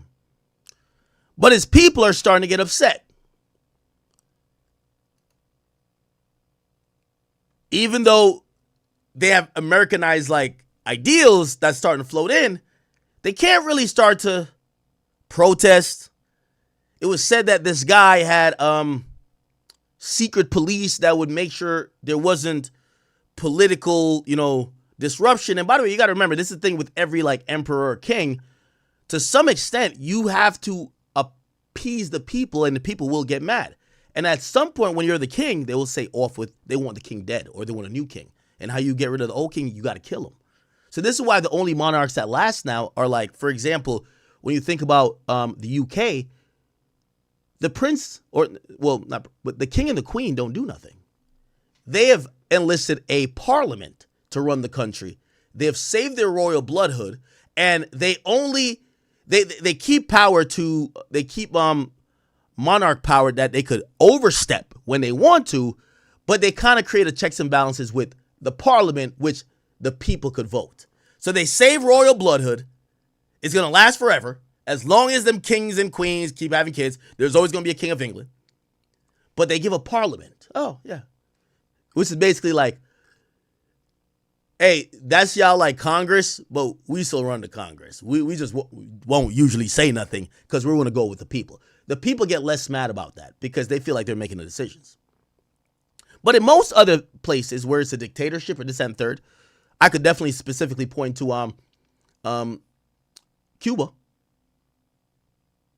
Situations boil so much with Cuba a lot of times. Fidel Castro had no choice other than creating laws or allowing people to do mass exoduses. So he would say, hey, you're not a traitor if you leave the country between these dates. Why? His way of maintaining power was not trying to fight the people who would later protest. And yes, he's a dictator, so he could kill them. But he was like, let them go to America. This is why most Cubans that vote for Trump, their ideology is anti it's anti what's going on in Cuba, right? It's anti what's going on in Cuba. That's why they vote for Trump. And that's why all those people went to Miami. So Florida has a lot of Cubans, but it's the ones that were allowed to leave who mentally, they weren't down with that dictatorship. So when they get to another country, they vote for what mentally they already are into, which is usually conservative shit, honestly. Limited government, this and third. I don't know if you guys know that. Okay? But Fidel Castro would allow the people to leave. I'll tell you what happens when you don't allow people to leave and you just keep ruling them. You could go to Haiti. They killed the leader over there. To this day, they haven't figured out who killed the leader. Imagine a president getting killed. You don't know who killed him. But that's what happens when you're almost being like a dictator. And eventually over time, like hatred forms so much, there's going to be opposition. And they're going to realize for us to really take power, we got to kill you. So Cuba did the thing, we'll let you go. Haiti didn't. They killed that guy. Okay? When it comes to Iran, what ended up happening is that in Iran, it was interesting. The Shah is listening to the United States, but he's trying to make sure he keeps politically everything going on. When there would be protests, supposedly he had a secret police. He would do stuff. He would lock people up, but really he was just trying to keep the rule under the U.S., advisory, let's say that, going on for as long as possible. Okay? What ends up happening is that, again, as I said, all of these things, the pressure gets to a point where you can't hear nothing else. There's a point as well where there's some protesters that go up to try to protest this guy. And his army, because the army actually reports to the Shah, his army killed a bunch of protesters. According to the Shah army, they say they killed like 80 people. The people who, or the group that represented the opposition, they claim it wasn't 80, it was 4,000. I'll show you real quick. Shah.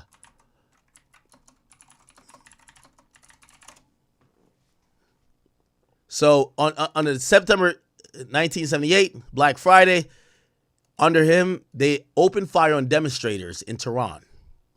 Okay? The initial reports suggest 1,000 deaths.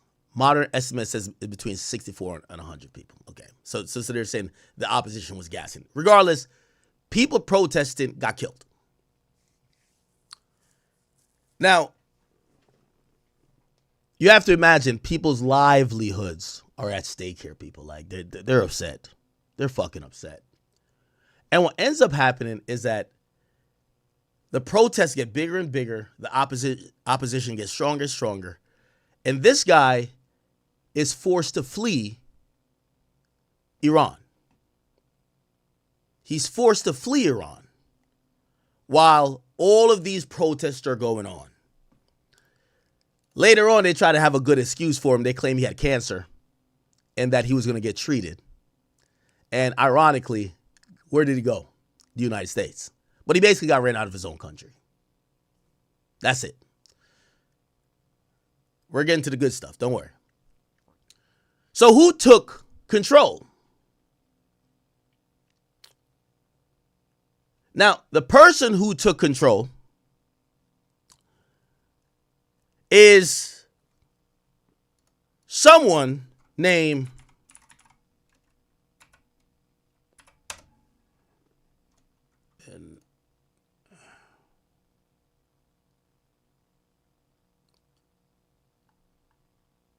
hold on. No, it's not him. Sorry.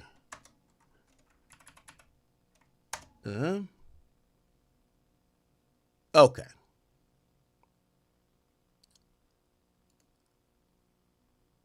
So this is a dude that basically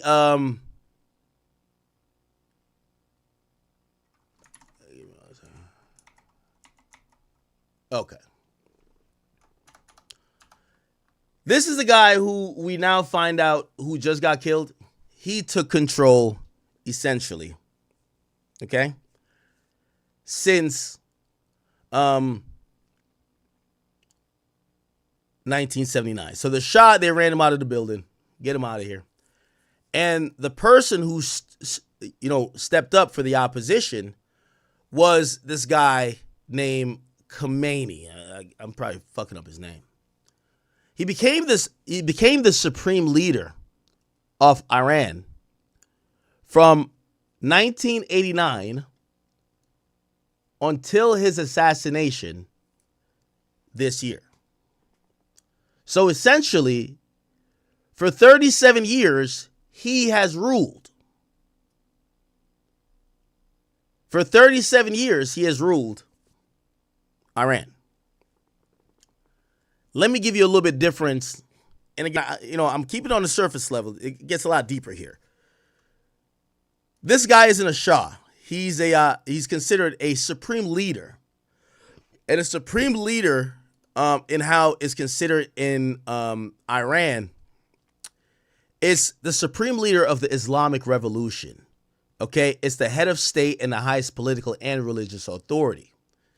Now, there's usually a supreme leader, but the Shah usually does a lot of stuff, but they got rid of, or they pretty much demoted damn near the Shah, or got rid of it at a time when the dude left, and they let the supreme leader run shit. Now, what does that mean? Remember I told you the Shah was basically trying to modernize, westernize Iran, right? Once you go back to the supreme leader, which is the Ayatollah Ali Khomeini, right? He's back on some shit like, no, we got to follow the fucking Quran. Fuck all this bullshit. Fuck the bitches who could vote, who could do that. No, I don't even think vote, but the women had some rule. I should Google it. He took it back immediately. Fuck all that. He ain't got time for that shit. Revokes women. Like, he was on timing. Yes, he enforced strict policies against women, framing hijab. Yo, we need hijabs all around the place. And he gave harsh penalties if, women weren't doing certain shit. Okay, force hijabs, cover or suffer. You gotta, whatever. It says he described Western women as symbols of consumerism and instruments of sexual excitement. He says that if you were without a hijab, that's a sin. Yeah. All good. So, That's how he came in. So all that westernization shit we were trying to push over there, fuck that. They said fuck out of here with that bullshit. So now Iran is back on Iran timing. Ironically, the U.S. gets the Shah who got ran away, right? He went to some country, then he came to the U.S. Iran says, we need this motherfucker back over here because he did some war crimes. We need him back. Clearly, they were trying to murk him. They were trying to like behead him, send a message. And the U.S. refused, which is, you know, this is where the conflict starts. The U.S. refused to send this guy back to Iran. And that was a huge problem because they're saying, why are you not sending? Hey, we could still be cool because after remember, USA is not doing nothing directly. So when they get this guy out of power, Iran and USA are friends. But really, we only friends because of this one guy, because he's our puppet. When they get him out of power, they're like, hey, aren't you our friends? Hey, could you send back that guy? We need him. We stopped dealing with Iran because really we know we can't control this guy. Right? We can't control him no more. So we stopped dealing with Iran. Iran's like, no, we want him back here. USA says no, we send him to like Egypt or some shit. Like Egypt holds him down. You know what I mean? And we basically kind of wash our hands of because we're great at throwing a stone and hiding our hands. We're like, what? What happened? So now this nigga is running shit. He's saying we gonna get these bitches in line. We on some Quran bullshit. Not bullshit, but I know some of y'all are whatever. What I'm saying is like, yo, he's not with none of that other shit, man. None of that Western shit. You feel me? The thing with sometimes when you get people so upset, and by the way, I feel like it's happening in the United States somewhat right now with Israel. Like, I think a lot of people are upset at Israel. Like, they're trying to make everything anti-Semitic, but no. There's certain people that they're upset that Israel feels like it controls us. That's how Iran was feeling, but it was way more like oppressive to them how they were feeling when they felt the U.S. had a bunch of puppets just doing shit in Iran for the U.S. purposes. That's starting to happen in the USA, but you know it's very different because you could protest, you could do whatever, and honestly, most of the powerful people they're aligned with, whatever. Anyway, so cool. So this guy's running shit, and the American sentiment in the country becomes piss poor. Remember, they're mad. For 30 years, the USA had a puppet in their country. They're mad. So Iran people don't like us right now. He announces he's going to be doing business and deals with people who aren't our friends. So we're like, oh shit, this is breaking. What ends up happening that kind of severs this relationship irrevocably is that the people of Iran are so mad that the USA had occupation damn near of their country for decades that they don't want nothing associated with the USA in their country anymore. That Iran students storm the U.S. Embassy in 1979. November 4th, 1979, over 300 students storm the embassy. They took 66 Americans as hostage. We tried to negotiate for them being released, and it didn't really work. We tried to rescue them, and it didn't really work. You know, as much as you talk shit about Trump, you got to give him some credit. We haven't heard of the severe fuck-ups when it comes to military. Because when we just hear, oh yeah, we just kidnapped this motherfucker, we killed all his troops, did any Americans die? Not one. What the fuck? Oh, we killed elementary, did any Americans die? Not one. Oh my God. We don't catch L's? Back when they captured these, they captured the 66 American hostages at the embassy, we sent in a team to go get them.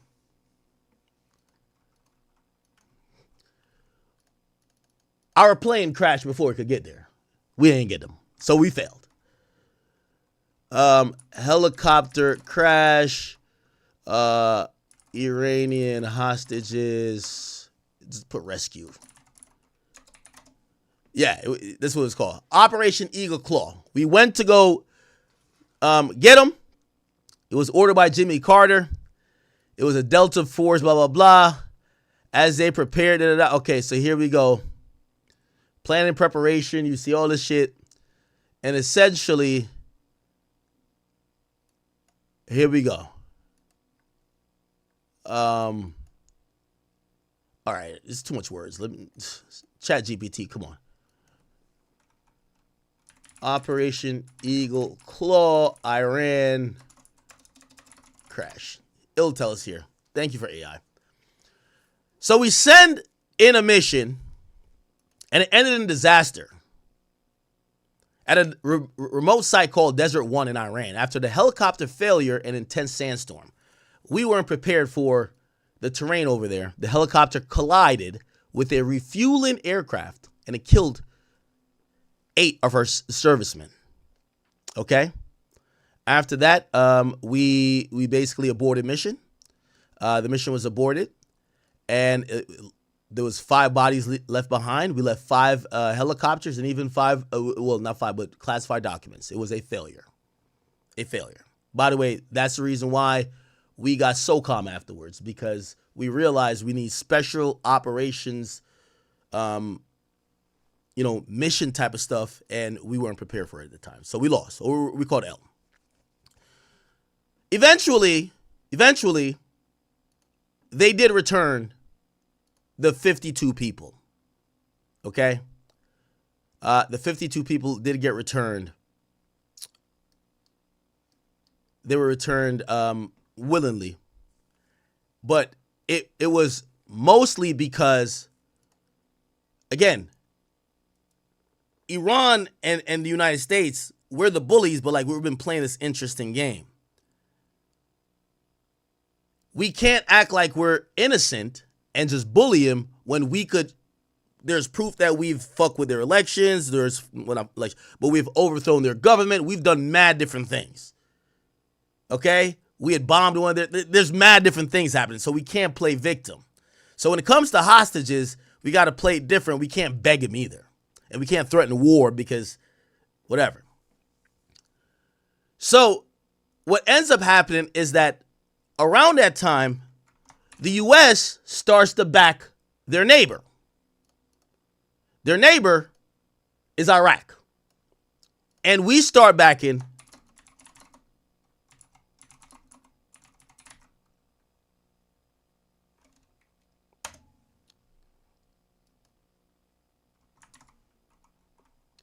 So at that time, there's an Iran-Iraq shit going on. And we realized, remember, Iraq never used to like the fact that we were fucking with Iran. But, bro, in the Middle East, we don't give 2 fucks. Like, we don't like, nigga, the truth is, here's the truth.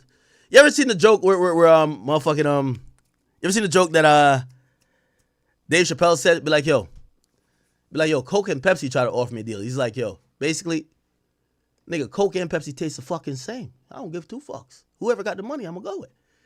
Nigga, we don't give a fuck about none of them niggas in the Middle East. Whoever gonna listen to us and be our bitches we care about. Straight up. So we were rocking with Iran till they stopped wanting to be our bitches. Then we look at Iraq. What's up with y'all? We don't give a fuck, right? So Iraq invades Iran, and the U.S. adopted a policy to support Iraq.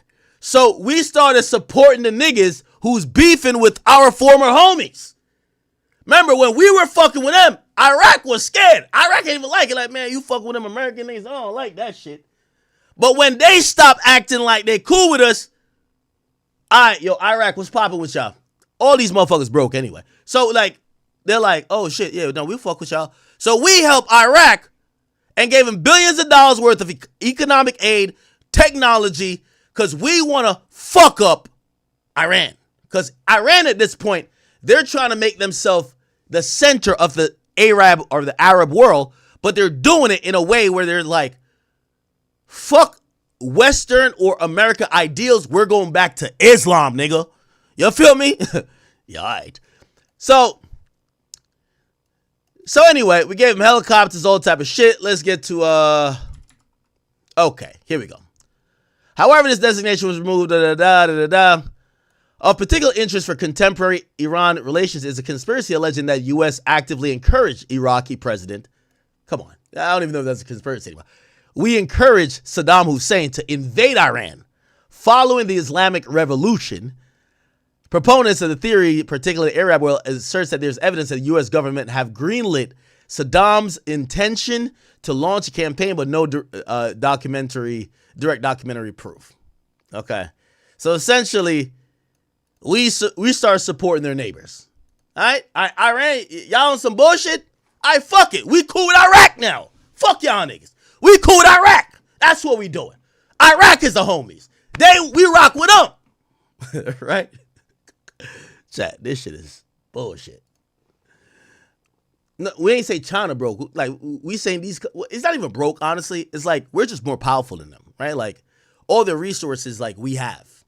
And we have way more resources than them. Like, so we could stifle them. Also, our economy is one of the things that make us so rich. Not necessarily just money.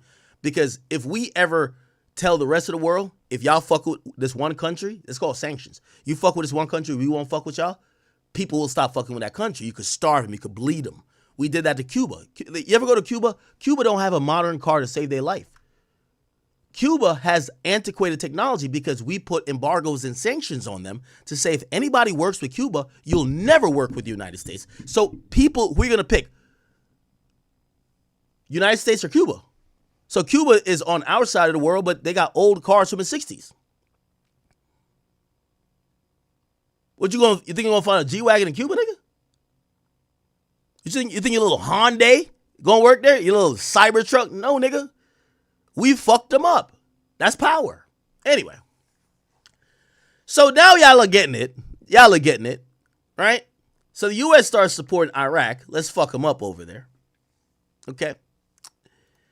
And that happens and it continues. Now, obviously, there is again, when people not listen to us, we flip on them. That's how we work in the Middle East. We want complete bitches.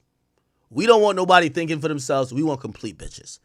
So in 2003, even though we were supporting these niggas in the 90s, we're supporting these niggas in the 90s to go with Iran.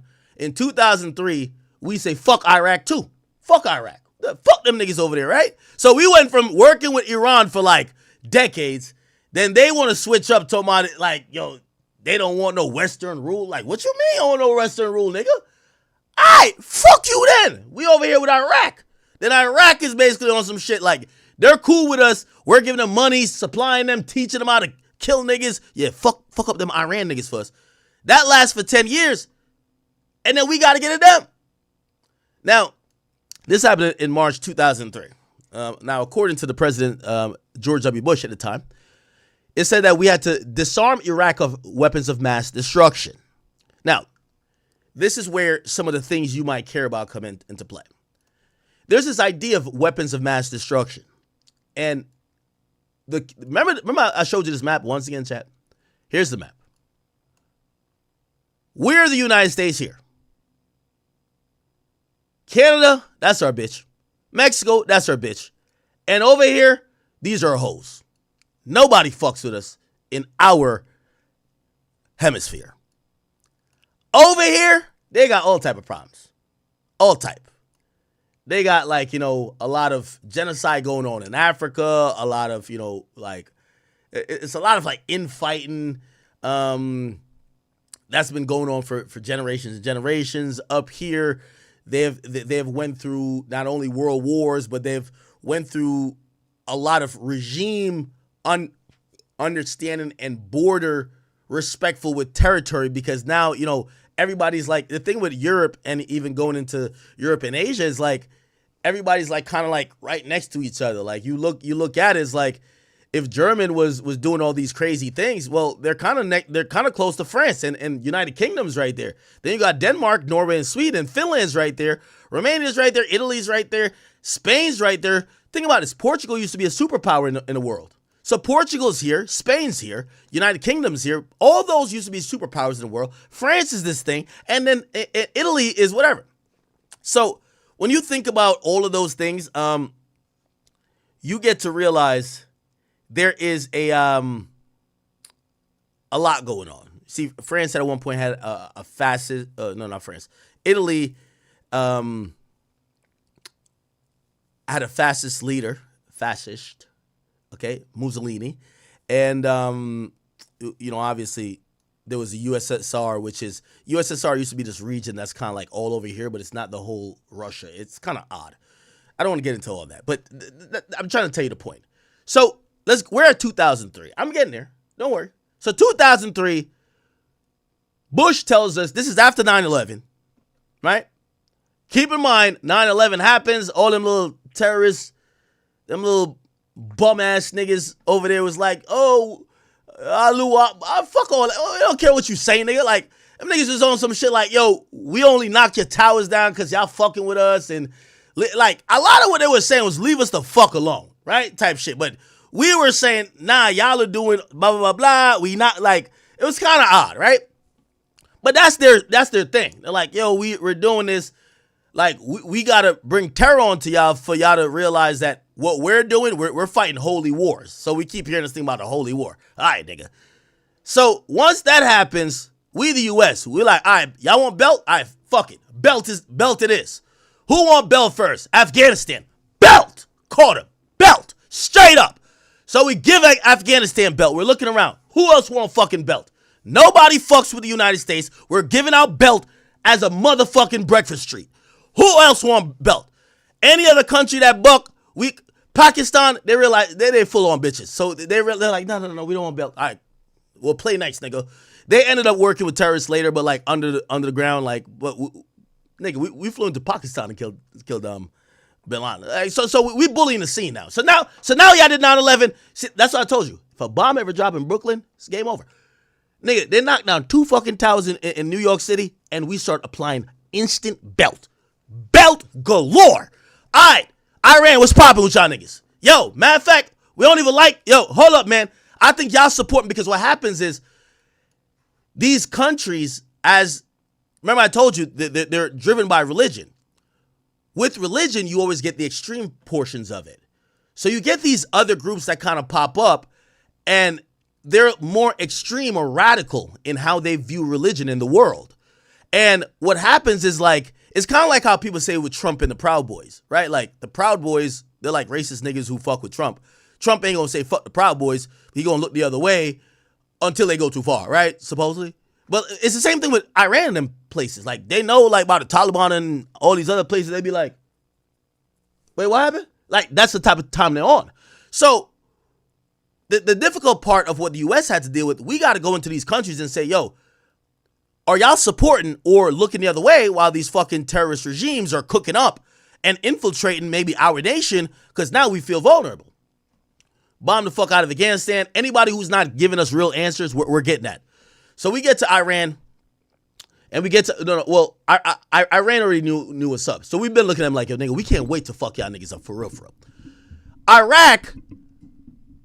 Iraq, we basically start looking at, and the ironic part about it, we started to fund the president, Saddam Hussein, and all of their military stuff and train their fucking people. That's how this supposedly even Bin Laden gets trained, right? Like the idea behind this Bin Laden nigga.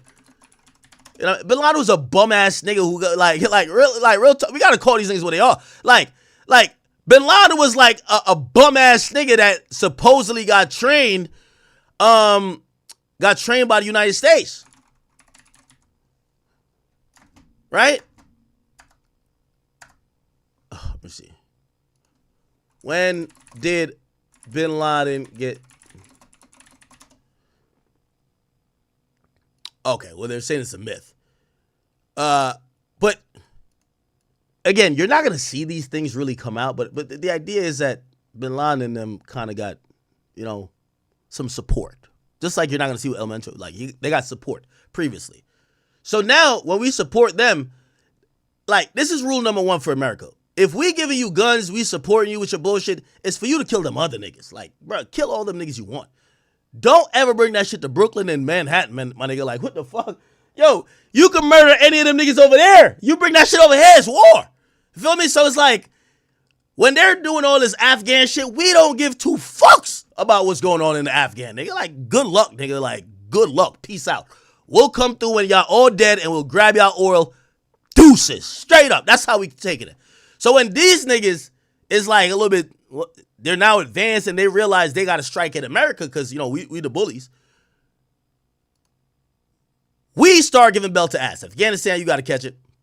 Pakistan catches it real quick too. Then we go to Iraq. Now, this is the interesting part about it, Chad. While we have good reason to be like, what's going on in Iraq? A lot of the reason people start noticing, and this is where this comes into play, Chad. Why the fuck we give a fuck about Iraq? And then this fucking country right here, which we can't seem to forget, it start coming into play. It's Israel, nigga. For whatever reason, because remember, we're applying belt. Low key, we should have gave the whole region belt. Everybody. Yo. Listen, I'll come from Jamaica, so the teacher used to beat us. I don't know if y'all know about that. The teacher used to beat us. Like, ain't no, timeout. Oh, you get detention. The teacher take off his fucking belt. Hey, everybody line up. Put your hands out. Yo, everybody catch the belt. Straight up.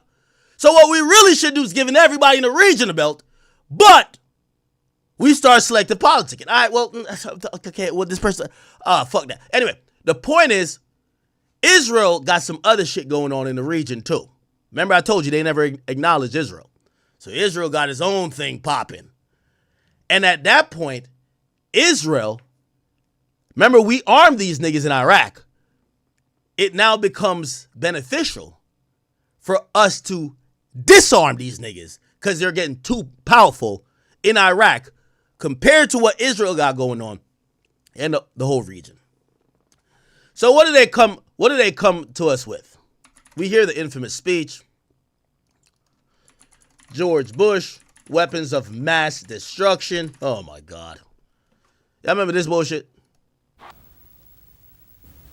Strong in the value might require This is Vince McMahon. What the fuck? Preemptive action. Okay, so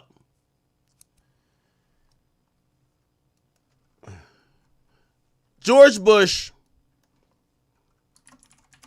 announces we're going to war with Iraq. Fellow citizens, at this hour, American and coalition forces are in the early stages of military operations to disarm Iraq, to free its people, and to defend the world from grave danger. On my orders, coalition forces have begun striking selected targets of military importance to undermine Saddam Hussein's ability to wage war. These are opening stages of what will be a broad and concerted campaign. More than 35 countries are giving crucial support, from the use of naval and air bases to help with intelligence and logistics to the deployment of combat units. Every nation in this coalition has chosen to bear the duty and share the honor of serving in our common defense. To all the men and women of the United States Armed Forces now in the Middle East, the peace of a troubled world and the hopes of an oppressed people now depend on you. That trust is well placed. Americans and all with respect for its citizens of the innocent. All right, basically what he says is, Iraq got weapons of mass destruction. The timing is really important because most people, I would believe, don't give a fuck or wouldn't care where the fuck Iraq is.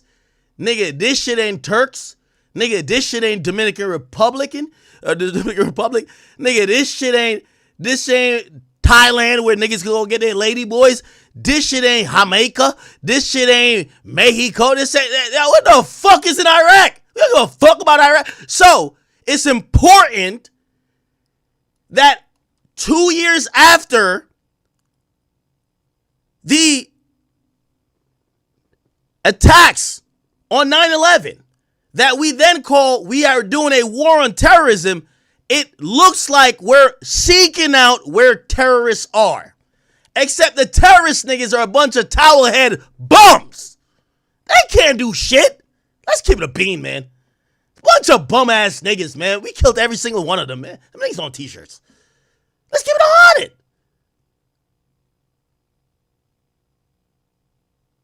So now we start saying the terrorists are state-sponsored. They're state-sponsored, which means we get to make the governments of these countries that the terrorists might be in our ops. Oh, yeah. Oh, yeah. So now, not only we say that, we start coming up with more theory. Well, yeah, I know they flew planes into the building. That's crazy. We need to look out for Iraq. They won't fly planes. They're going to get nuclear weapons. At that time, it's called weapons of mass destruction. Chat, I hate to tell y'all this, but we should go through it. If you don't know, I'm a biomathematics. I have a degree in biomathematics from Rutgers University. It's a fully science degree mixed with a fully mathematical degree. Not acting like I'm an expert here, but it's important for understanding because, again, I keep telling you most of these wars are propaganda. Like, so when you say certain things, when you say weapons of mass destruction, nigga, I always thought it was like the ray gun from Call of Duty. I'm like, yo, these niggas got a ray gun? How do these niggas get a ray gun? We're thinking it's some other shit, some cartoon shit. It's nuclear warheads. It's nuclear bombs. Okay?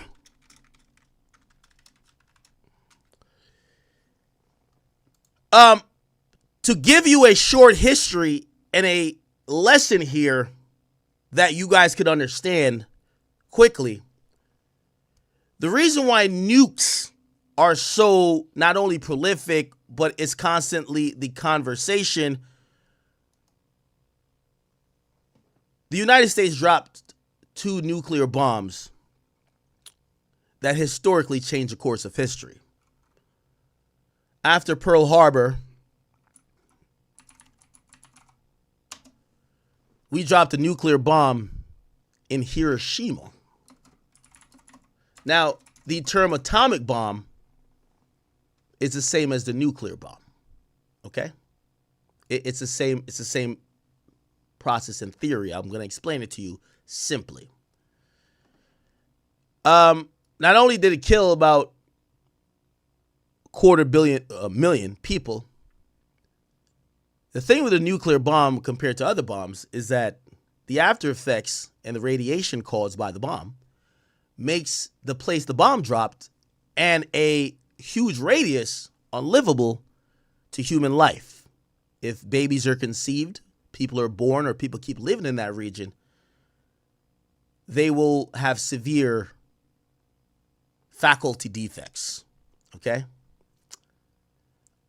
I don't want to get into all of that type of stuff, but, you know, for you guys to understand, there's a lot of studies that show that an atomic bomb, you know, cause disfigurements.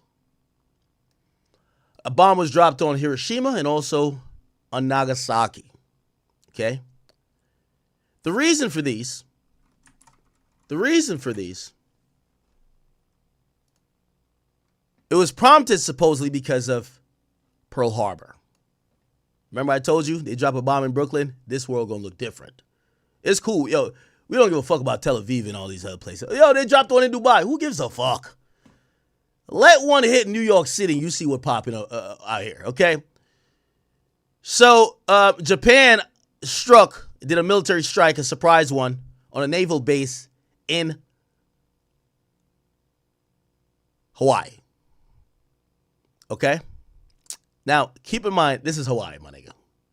It's like Honolulu and shit like that. Like, we're not even fucking talking about, like, Virginia. Like, We're talking about Hawaii, brother. Like Hawaii. You get what I'm saying? Now, remember, that happened December 7th. And we reacted. Let me see. When was this? We reacted. Well, let me not get too hump on the dates. Years later, on August 1945, nuclear bombs are a thing. They haven't been used really prolifically in modern war. Many missiles and many,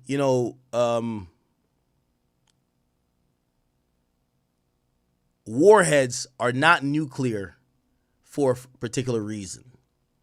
It's said that if everyone started firing nuclear missiles at each other, it would severely affect the human population because the radiation that would be continually lingering would make the world and these places unlivable for multiple generations.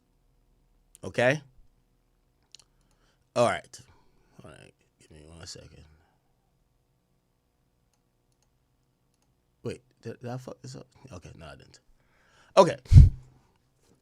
So, let me explain to you an atomic bomb.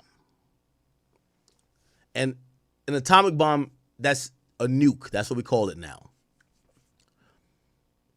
First and foremost, the United States has several. We have a bunch of them. We have a bunch of them in submarines, a bunch of them on planes at any time. There's a bunch of silos within the central United States that if we ever needed to fire a nuke at a country, the last rating, and most of the stuff is classified, is that these nukes fired from the middle of the United States, like Colorado and that area there, it could go 15,000 kilometers. Let me put that into miles. That's 9,320. There's supposedly only 20% of the world that we can't fire a nuke from right now in the United States and get to. We could get to pretty much anywhere. Okay? Sorry. We could fire a nuke from the middle of the United States. By the way, why is it in the middle? Because if any country, we treat the United States, if we go back to our map, we treat the United States,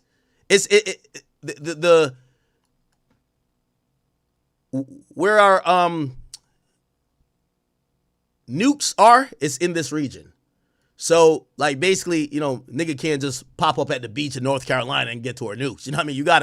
You gotta really invade us, which is kind of almost impossible to invade the United States based on, just so many obstacles. But where are U.S. ground nuclear weapons located? They'll tell you it's located at these. Can you just tell me the states? What states have nuclear weapons? Okay, see, Montana, North Dakota, Wyoming, Washington, and Georgia. So right here, bang, Montana, Wyoming, right here. So I told you, like right here, we don't keep it on the coast, but right here. But they could fire a nuke from right here, 15,000 kilometers, 9,000 miles. If you don't know, from I'm just giving you a little bit of info. From New York to California is about 3,000 miles. So we could fire a fucking nuke from the United States to 3 United States away. So we fire one from here, we could get to Italy, Romania. We could even fire one and get to Iraq. We don't give a fuck, right? Now, obviously, the way how it works in the world, we're Dandada. We could have the nukes. You can't. Real nigga shit, right? Real nigga shit. Yo, we could have the nukes. You can't. No. Fuck no. Now, let me tell you this. The reason why we fucking dick slap so many of these countries around, It's because they don't have nukes. They don't even got nothing to threaten us with. Like, at the end of the day, we could threaten them. They can't threaten us. They don't got no nukes. We got them. We got them. You'll notice we'll invade every country. I'll tell you who we won't invade. I'll tell you who we won't invade. Where they at? Fuck. I'll tell you who we won't invade. Like, we'll just Twitter beef with them. Where they at? Am I tripping? Hold up. I'm going to tell you who we won't invade. And by the way, other people have nukes too. But the people we bitch around don't got nukes. We can't bitch around nobody that got nukes. Like, because they're going to be like, nigga, you try to do this bullshit one more time. Nigga, oh my God. North Korea, man. This is it right here, man. North Korea, we've been talking crazy to them. They've been talking crazy to us. We ain't been there once, nigga. Yo, we've been like, yo, we'll fuck you up. They be like, yo, we got a red button. Trump be like, yo, we got a bigger button. We ain't going over there at all, nigga. Straight up. North Korea, they got bombs. They got nukes. We've tried to tell them, hey, disarm. Get rid of your nukes. They said, fuck you, no. You know what we do? All right, we're not doing business with you. And nobody we're cool with don't do business with them either. They got the red button. Only us. We're the only ones supposed to have it. Okay? So, anybody with nuclear capability, which is Russia, China, North Korea, you realize we half tough with them. We half tough. We ain't full tough. We half tough. Like half tough. Because you know what? At some point when a nigga say, nigga, fuck you. Nigga, fuck you. Nigga, suck my dick. Nigga, suck my dick. Nigga, fuck your mother. Nigga, fuck your mother. All right, I'm about to bomb your shit. Nigga, I'm about to bomb your shit. All right, I'm sending a nuke.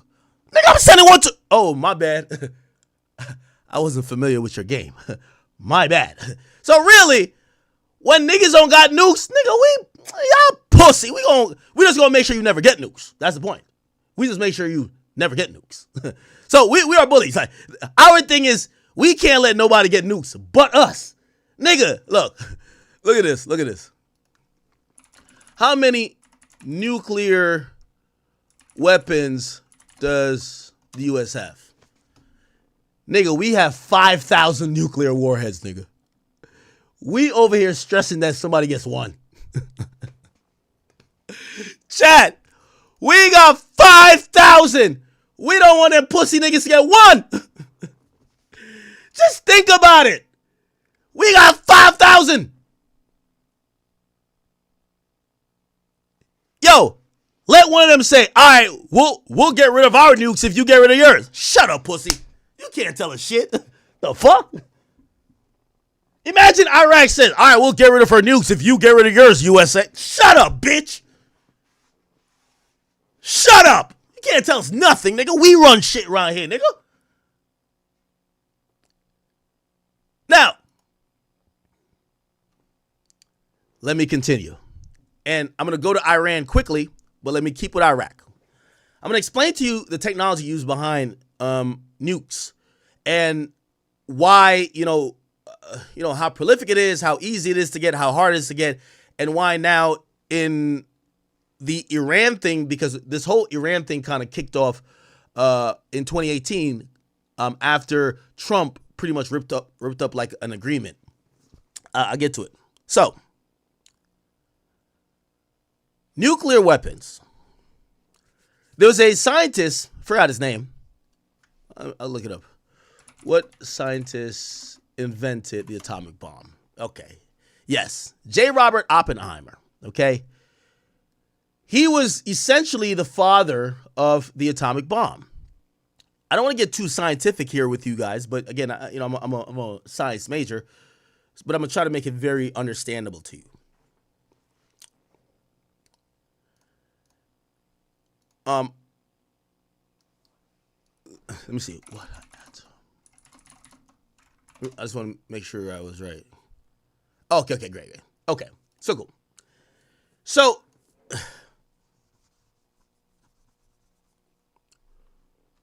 to quickly explain this phenomenon, which, by the way, it's kind of ironic how modern scientific advancement comes during times of war.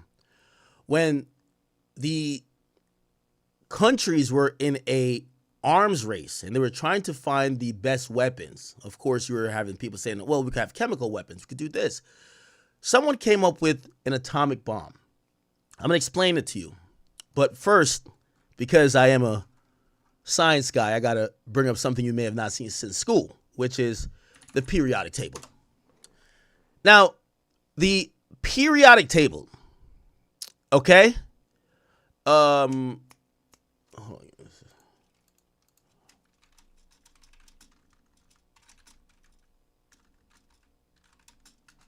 Okay.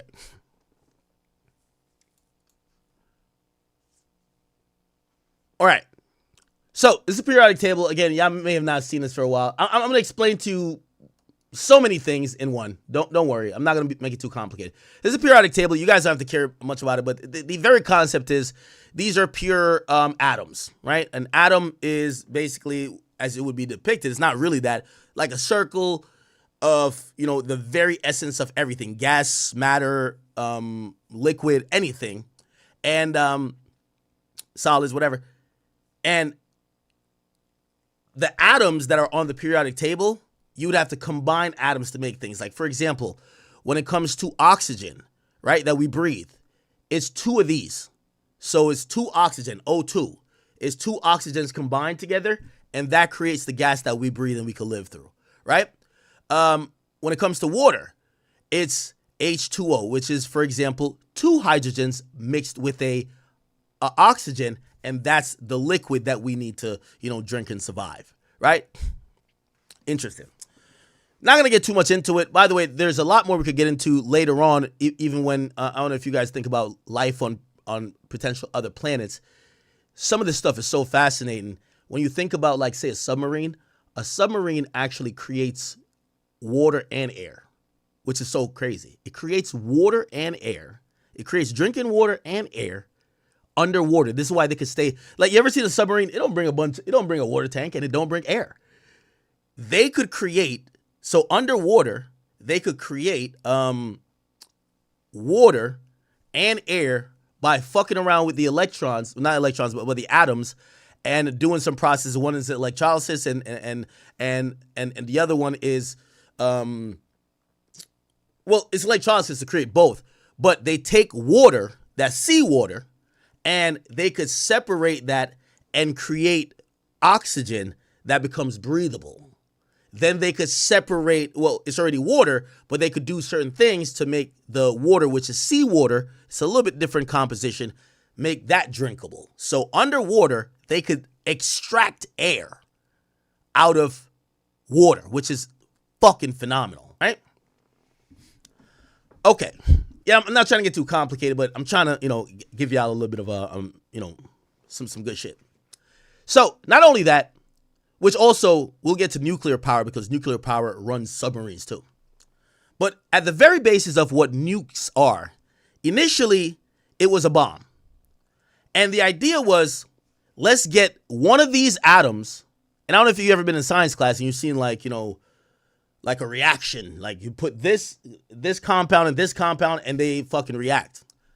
The idea was, if a bomb is supposed to be an explosion, how could we get the most violent explosion? Right? That's the idea behind any bomb. So one of the most violent explosion was tampering with these atoms.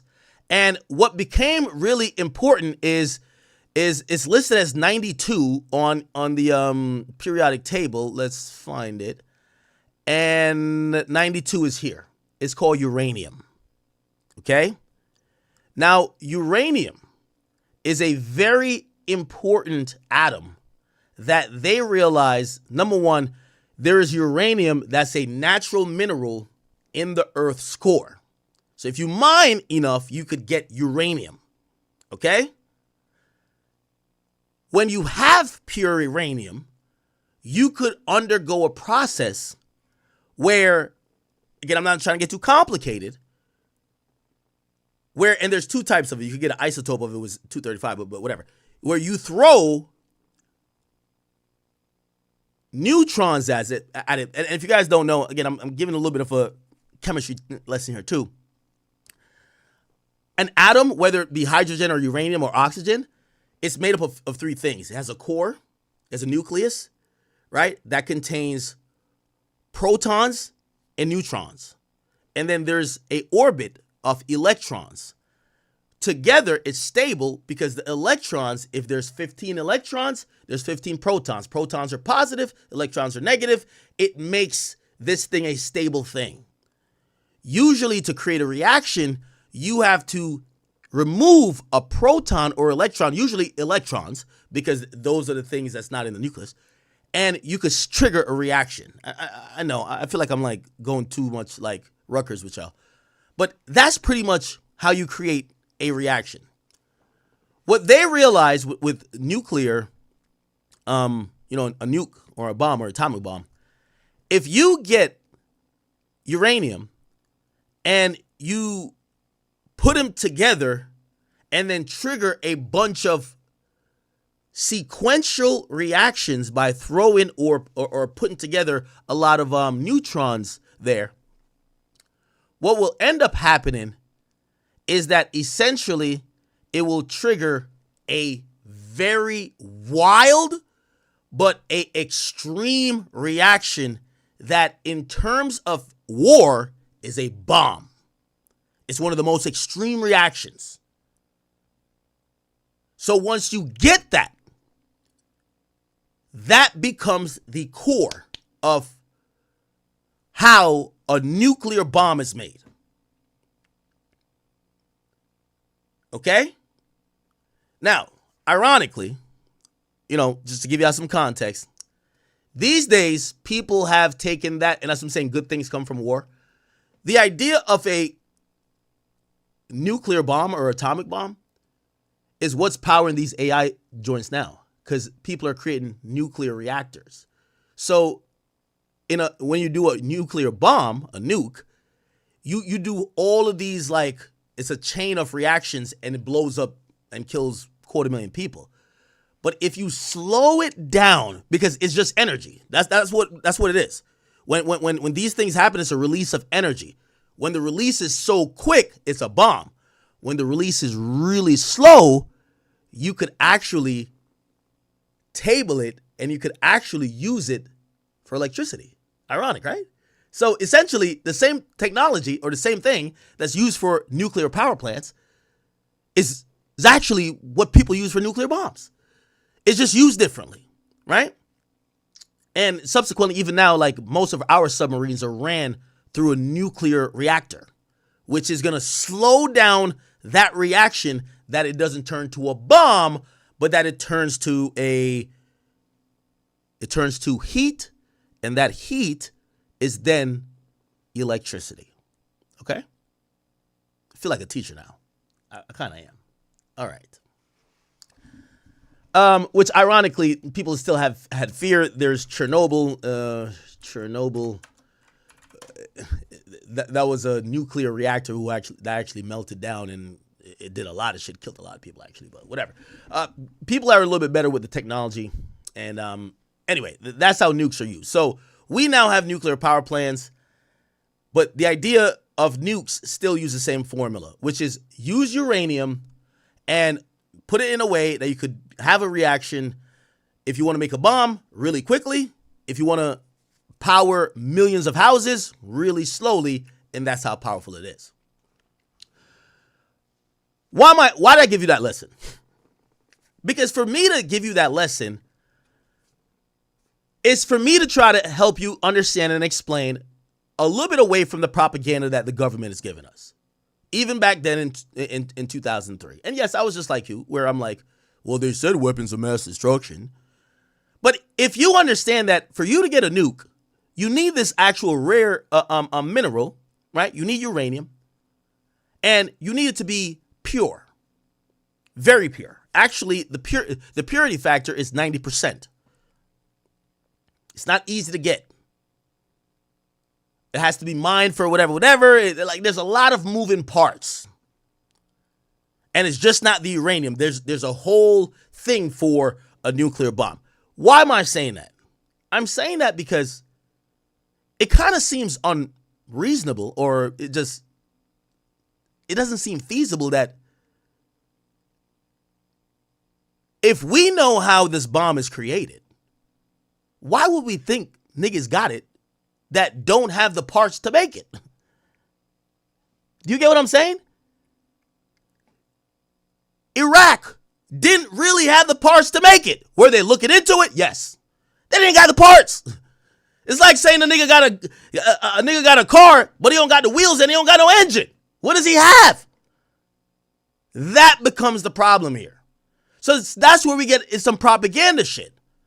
So maybe that's one of the reasons you're putting out, but in reality, some of the reason is Israel, some of the reason is controlling that area, some of the reason is regime change. At that point, Saddam, who we may have helped during the Iran situation, we want him out of there. So we just came up with a motherfucking reason. So that's what happened in 2003 with Iraq. Iran has been suffering for decades because we put sanctions on them. Remember, we're no longer friends. We put sanctions on them. We try to be friends with Iraq, but then we see something else is up, and then we have to put our foot on their neck too. So Iran, what's going on in Iran? And by the way, I'm going to get back to the periodic table. It still matters. I ain't just say for no reason. So Iran, this motherfucker over here,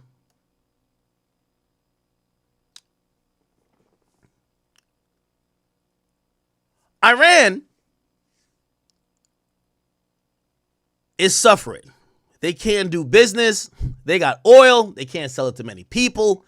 We have sanctions on them. If anybody does business with them, we beefing with you. All of our friends don't fuck with them. All of our friends can't send them things they need. There's no trade. It's important and it's powerful when we're the big fish in a pond. If we say don't do business with A, whether buy from them or sell to them, our sanctions become crippling over time. The people are going to learn, hey, you can't get cars, you can't get this, you can't get these parts, you can't get that. This is going to cost a lot because you got to get it from one place that's down to sell it. You can't really, our sanctions become crippling.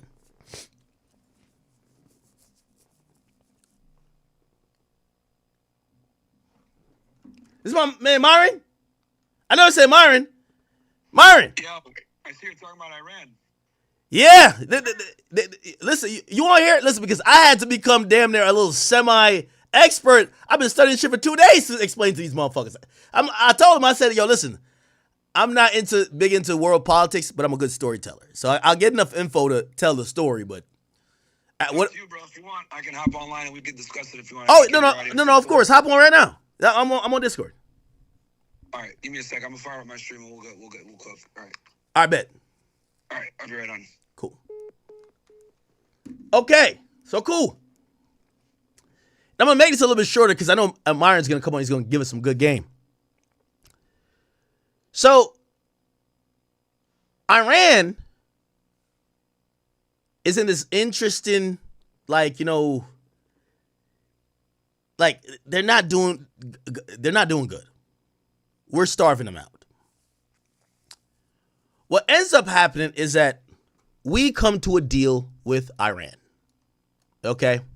And the deal, U.S.-Iran nuclear deal. The deal is called the JCPOA. It's called the Joint Comprehensive Plan of Action. And the agreement was finalized in 2015. So keep in mind, like, they're going through it, right? We're done with Iraq, but they're still going through it. and they come to a deal with us in 2015. And they said that, hey, listen, under this agreement, we aren't going to build nukes. We're not even going to try to have a nuclear programming, okay? We're not going to get like some fuel grade stuff that would be considered like in the nuclear realm. We're going to just stick to some other shit over there, right? For that, okay, so and basically they said they won't get to a certain level of uranium enrichment, okay? Now, I got to explain it to you because it's going to matter later. One of the reasons we got mad at them again recently, it was reported that they were at 60% uranium enrichment. It requires them to be like 90%. So when they're at 90%, they could make a nuke. But they were at 60%, but when you're at 60%, it could take a couple of months for you to consolidate and like kind of get the rawness out of it and turn that into 90%. But they recently they have gotten some nuke shit going on. But they didn't make a nuke, or they weren't even close to doing it, supposedly, yet. But that's another story. Anyway, here's the point. So in 2015, we come to a deal with Iran. We're no longer friends, but we could come to a deal. We're going to like lift all of our sanctions, and they're not going to get no nukes. This is 2015. Okay? Now, what happens in 2018, Trump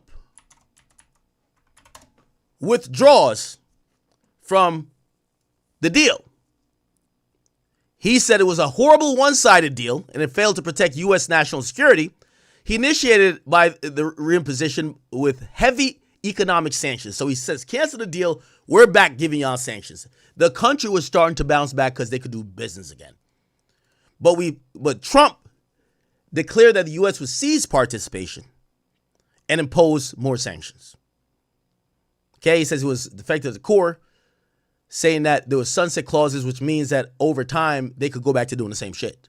There was lack of restrictions on maybe the ballistic missile program, which is different from nuclear, but ballistic missile programs is what they would be doing a lot. Keep in mind, they want to have an arsenal for their own enemies, and when we think about their own enemies, who's going to be their enemies in that region? Potentially Israel. Because ballistic missiles, like we could look at the range for ballistic missiles. How far usually can ballistic missiles travel? Yeah, 62. Like again, it could go, let's say 6,000 miles, right? That'll be ballistic missiles could hit Israel, right? None of that could hit the United States. We all the way over here. We're good. So really, ballistic missiles shouldn't concern us, to keep it real. It shouldn't. Ballistic missiles should not concern us. But we still give a fuck. It's a little odd, but whatever, cool. Right? Remember, we have guaranteed they got no missiles that could hit over here. But we still on their head top. Anyway. Okay. Yeah. Now, a lot of people felt like Iran did not violate this whole thing. Like, they didn't violate the agreement.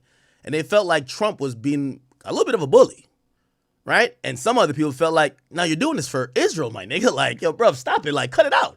Like, you're doing this. You made this deal that was supposedly your sanctions against them, that they don't fuck you up possibly with nukes. When you got 5,000, they only got one. Okay, cool. They said they'll stop trying to develop their one. And y'all have a deal that you're now allowing people to work with them, but then you come back in saying, oh, they're violating the deal with ballistic missiles. Ballistic missiles aren't really even threats to y'all. Then people are like, no, you're just doing it for Israel because they're in the region, right? Israel. Cool. All right. That happens. And then, obviously there's some other interregional stuff. I'll leave that for Myron to come on and explain. But there was news and a lot of like conversation in the last. There was conversation in the last year or two that Iran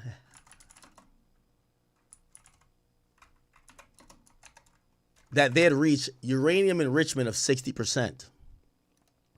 So the technical step is 90%. But as early as 2026, what Iran started doing, because even the deal was broken, they still was trying to be like, hey, we're still not violating even though you pulled from the deal. So basically in the deal, they weren't not allowed to have uranium enriched at all. It just had to be below a certain percentage. So reports were they had a stockpilage that were 60%. Okay? So the idea was, it's like having half a gun built or having the gun 60% built. But if you hear the other niggas about to come shoot you, you could just finish making a gun. So the U.S. supposedly, we don't like the fact that they have 60% or 60 out of 90% of the shit they need to make a bomb. And theoretically, it could take months to get from 60 to 90%. So we feel they're close, so we feel we got to do some shit. I know. It's starting to feel like we're just more than bullies, but okay. So that was the thing. Our relationship got a little bit worse when apparently one of their generals, a nigga named HOLLYYY or some bullshit, he was an Iranian military officer. What he did was, number one, he's been doing a whole bunch of stuff around the region, Hezbollah, all type of bullshit, you know, Syria, But importantly,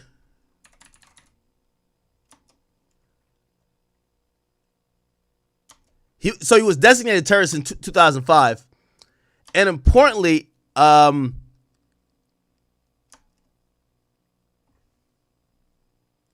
he did something that affected the United States. I can't remember what it was, or I think he had bombed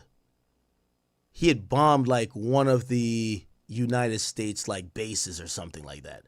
Anyway, the point is this: Trump wasn't having that shit, nigga, and killed him like a fucking dog. Okay? So, you know, this sounds crazy, but like this is some real shit. The dude went to like some meeting, and like he was in like some fucking army convoy or whatever. He went to some meeting like in the city, I think in Tehran. And when he was leaving, supposedly they had spotted a drone in the area. Basically, USA kept the drone in Iran the whole fucking day till the nigga went to his meeting, and when they were leaving, bombed all them niggas, killed all them niggas, straight up. Like, you imagine a nigga just like doing that to like your fucking governor. You'd be like, what the fuck is happening? Nigga, we just kept the fucking drone. We just kept the drone in the area, nigga, and killed that nigga, bro. Just murdered him. HOLLYYY killed. Look, how was he assassinated? Look at this shit. According to the FBI, 501 started its engine down the runway. Okay, we don't need to hear this. This is look. Dented itself. Okay, listen. Drives back through the cargo gate. All right, here we go. In total, Here we go. leading out of the airport. As the convoy proceeds, one of the Reaper drones arms its Hellfire missiles and tracks the movement of Soleimani's group. The drone operators state. Yo, chat, this is why we the big bad wolves. Think about this.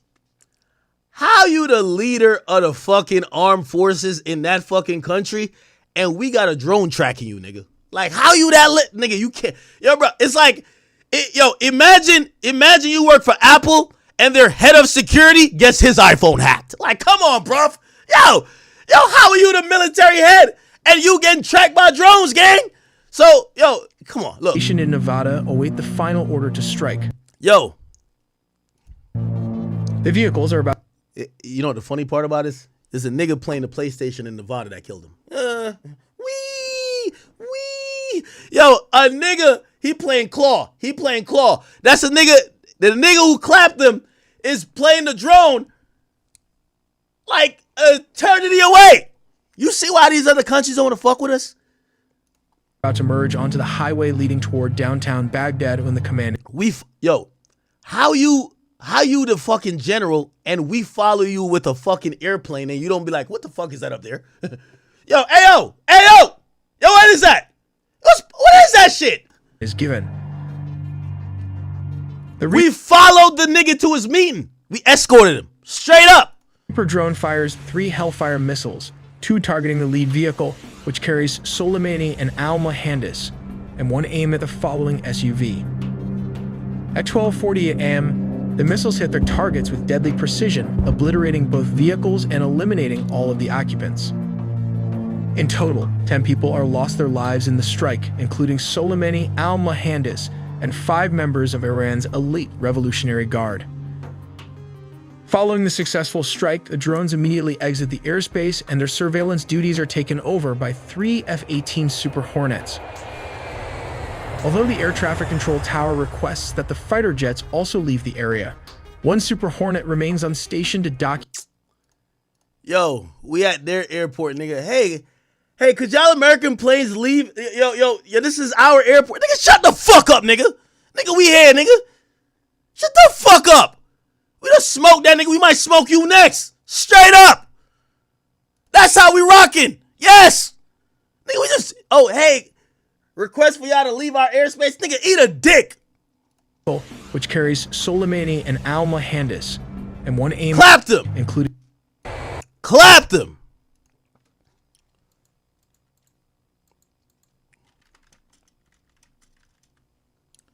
I like how, look, y'all ever heard how Trump talked about this nigga? Trump is, he talked about this nigga. Look at this. I like when he said we killed him like a dog. Look at this. He died like a dog. He died like a coward. He was whimpering, screaming. No. Nah, this wasn't Soleimani. My bad. Nah, this was ISIS nigga. Yo, I ain't gonna lie to you.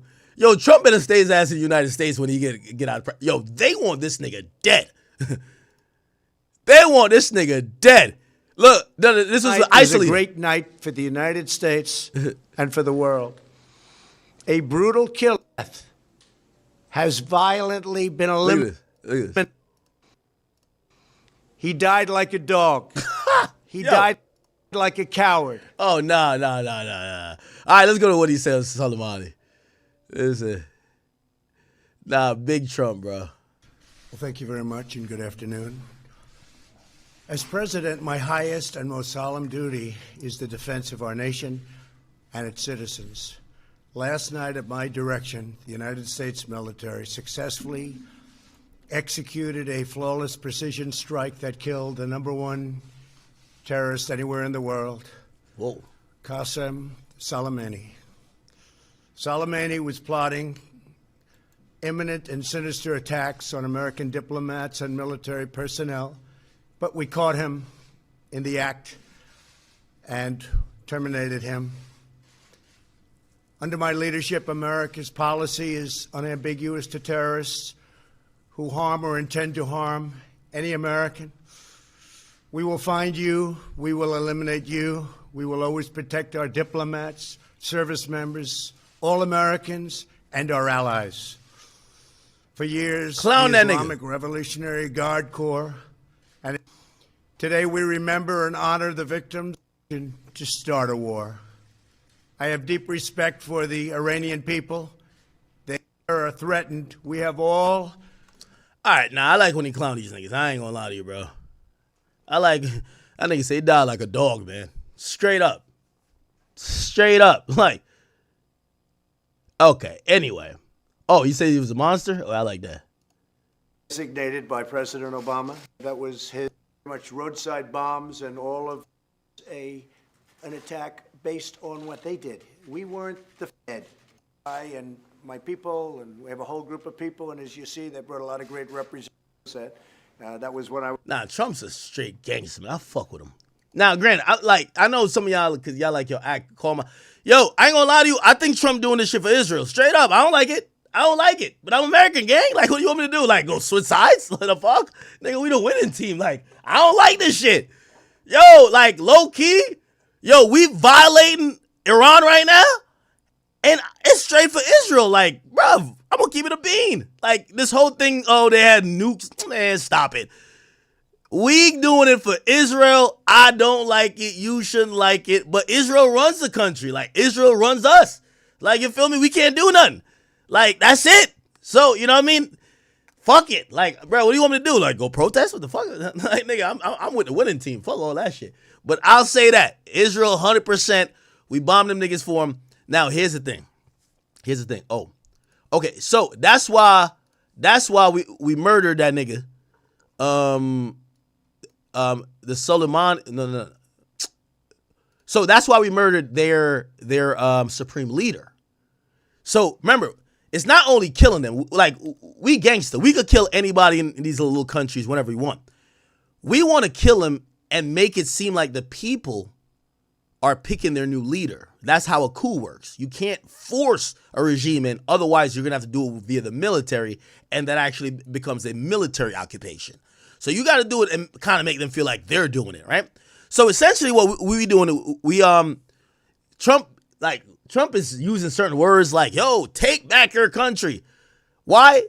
Recently, there's been a lot of protest. So we did wait till a good time. So it has been really tumultuous for that leader, okay? So we didn't wait for a good time, but I still think Israel picked the time, and I am going to cap with you because it feels like it's helping them out the most. We're trying to have them establish a new leader, and of course, the new leader they pick gonna be our bitch. Straight up. Yo, Iran, y'all ain't never gonna rule yourself. We run y'all niggas. Fuck out of here.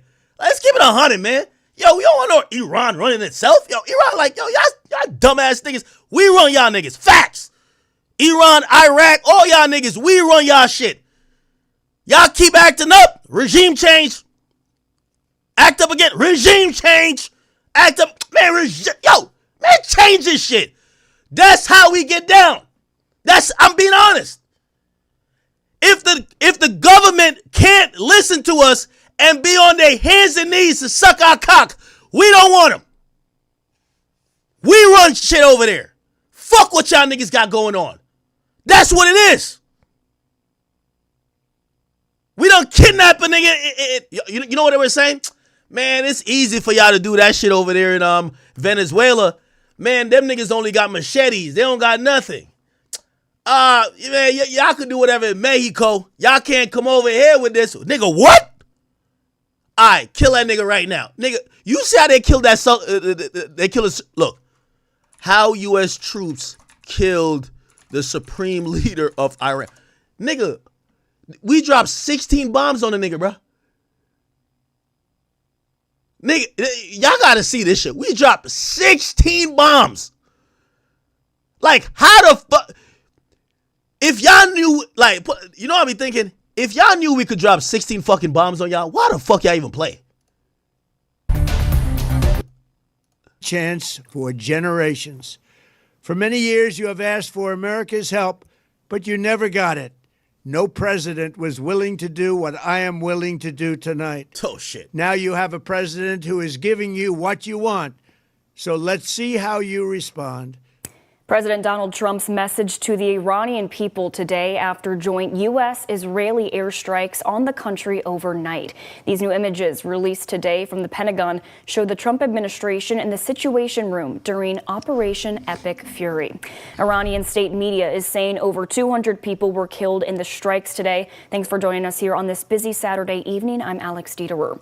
The president and multiple Israeli... Yo, let me tell you this. Trump and them, they demons, bro. Supposedly, they start bombing Iran, and these you know if something happened in the United States, they put all the leaders like in some bunker down below the ground. Like, they get them the fuck out. Like, you can't capture them niggas, right? Yo, we start bombing Iran, them stupid ass niggas went to link up to have a meeting. Yo, what the nigga? We been you about the meeting, nigga. We bombed the meeting too. The fuck? Get them out of there, everybody. Straight up. Official. Myron grabbing a monster, man. He grabbed a monster. He finna come on. So, supposedly we start bombing the country. All of these dummies link up, and we just bomb them and kill them too. I ain't gonna lie. Treacherous. By the way, again, it's not like I like war and murder, but I just gotta let you know I'm Team USA. I'm sorry. Y'all not gonna get me. You know, there's some people who are born here or who are American citizens like, oh man, fuck America. I'm like, all right, nigga. Yeah, okay. Nigga, I want to be on the side where bombs never drop, but we drop them. I'm sorry. I don't like that Trump's doing it. I'll denounce it. Trump, please stop. We should stop being Israel bitches. I don't like it. But I'm glad I'm on this team. I ain't gonna lie to you, bro. I'm glad I'm on this team. Yo, we up by 80? I'm glad I'm on this team. I ain't gonna lie to you. I ain't gonna lie. Trump, please stop listening to Israel. But you know what? I'm glad I'm on the team still. I don't care. I'm sorry. Officials say Iran's Supreme Leader Ayatollah Ali Khamenei. Oh, here we go. Myron, what up? I'm here. I think I'm in your Discord right now. Oh, okay. All right, bet. I'm gonna just call you. Okay, just call me. Yeah, that's what we usually do.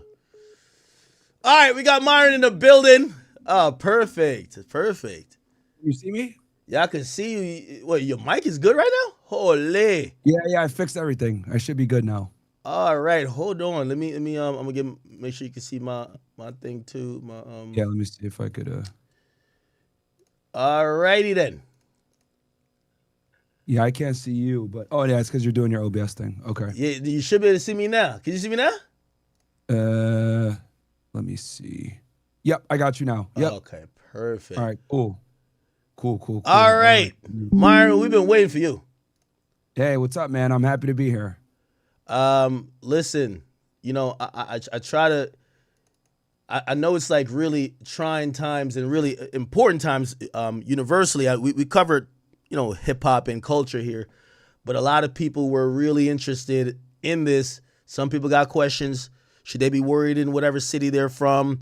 You know, people are asking me these questions from time to time. I wish I brought you on during the elemental stuff because I know you deal with a lot of border stuff too. Oh yeah. Yo, I had a few hoes who even hit me. They're like, yo, Act, is now the time I should be going to motherfucking, you know, like to go to yeah. And I was just like, listen, I've been to Cancun and I got to be honest with you. When I go there, there's usually like armed forces that's kind of like by, you know, where the city is. I don't know what's the temperature now. And also we're Americans. There's probably a disdain for us. We've seen another world event happen. This one seems to be even more over the top. The not only removal, but the assassination of a world leader, the supreme leader of Iran. I don't even know how to say his name. You would know. Yeah, Ali Khamenei, yeah.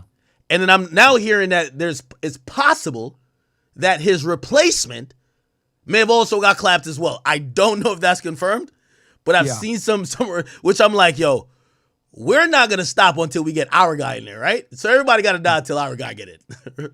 Yeah, right? pretty much. But they want to put in a guy who's like the son of the former Shah from the 70s. That's who they want to put in, a guy named like Rob Pahlavi or whatever his name is. He has like a big ass nose. I don't know if you've seen him before. Listen, we're a little bit green and new to like all this stuff. Sure. I want to give you the leeway here to kind of like, you know, get on your shit, because this is one of, you know, as I tried my best to get up to speed and deliver, you know, the story as how I see it to my audience. One of the very first times I couldn't avoid but at least being honest with the inevitable, which is I really think that we kind of did this more for the mission of what Israel got going on, as opposed to what we need to do for our own national security at the moment. And, you know, I'm not anti nobody, but I'm like, hey, listen, I don't know why we keep doing it, but I guess it is what it is.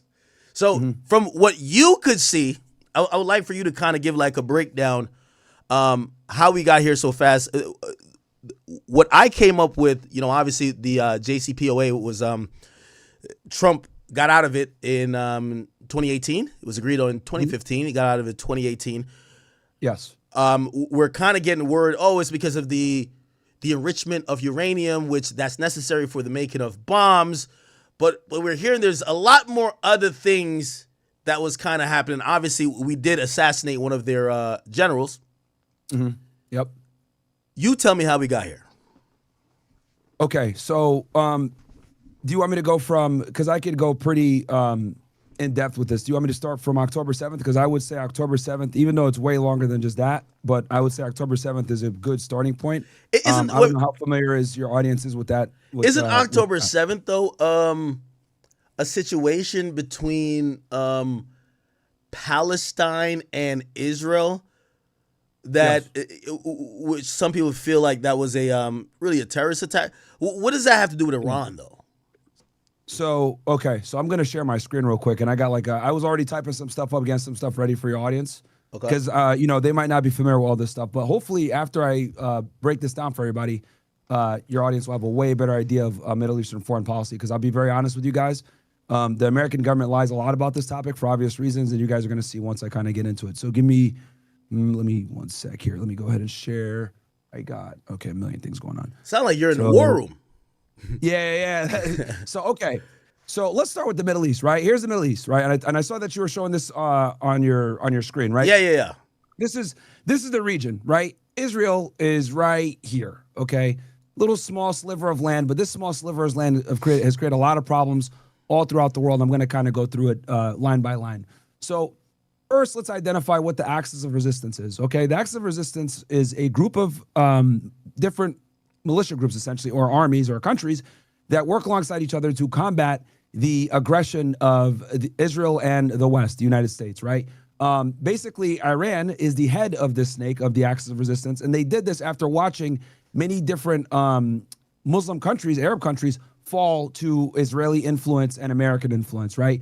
Because every single one of these Muslim countries in the Middle East has pretty much either been destroyed or cucked by the United States and Israel. Whether it's like Jordan and Egypt, for example. Yeah, Egypt is cucked, right? Yeah, they're cucked. They got cucked by something called the right here, the Camp David Accords.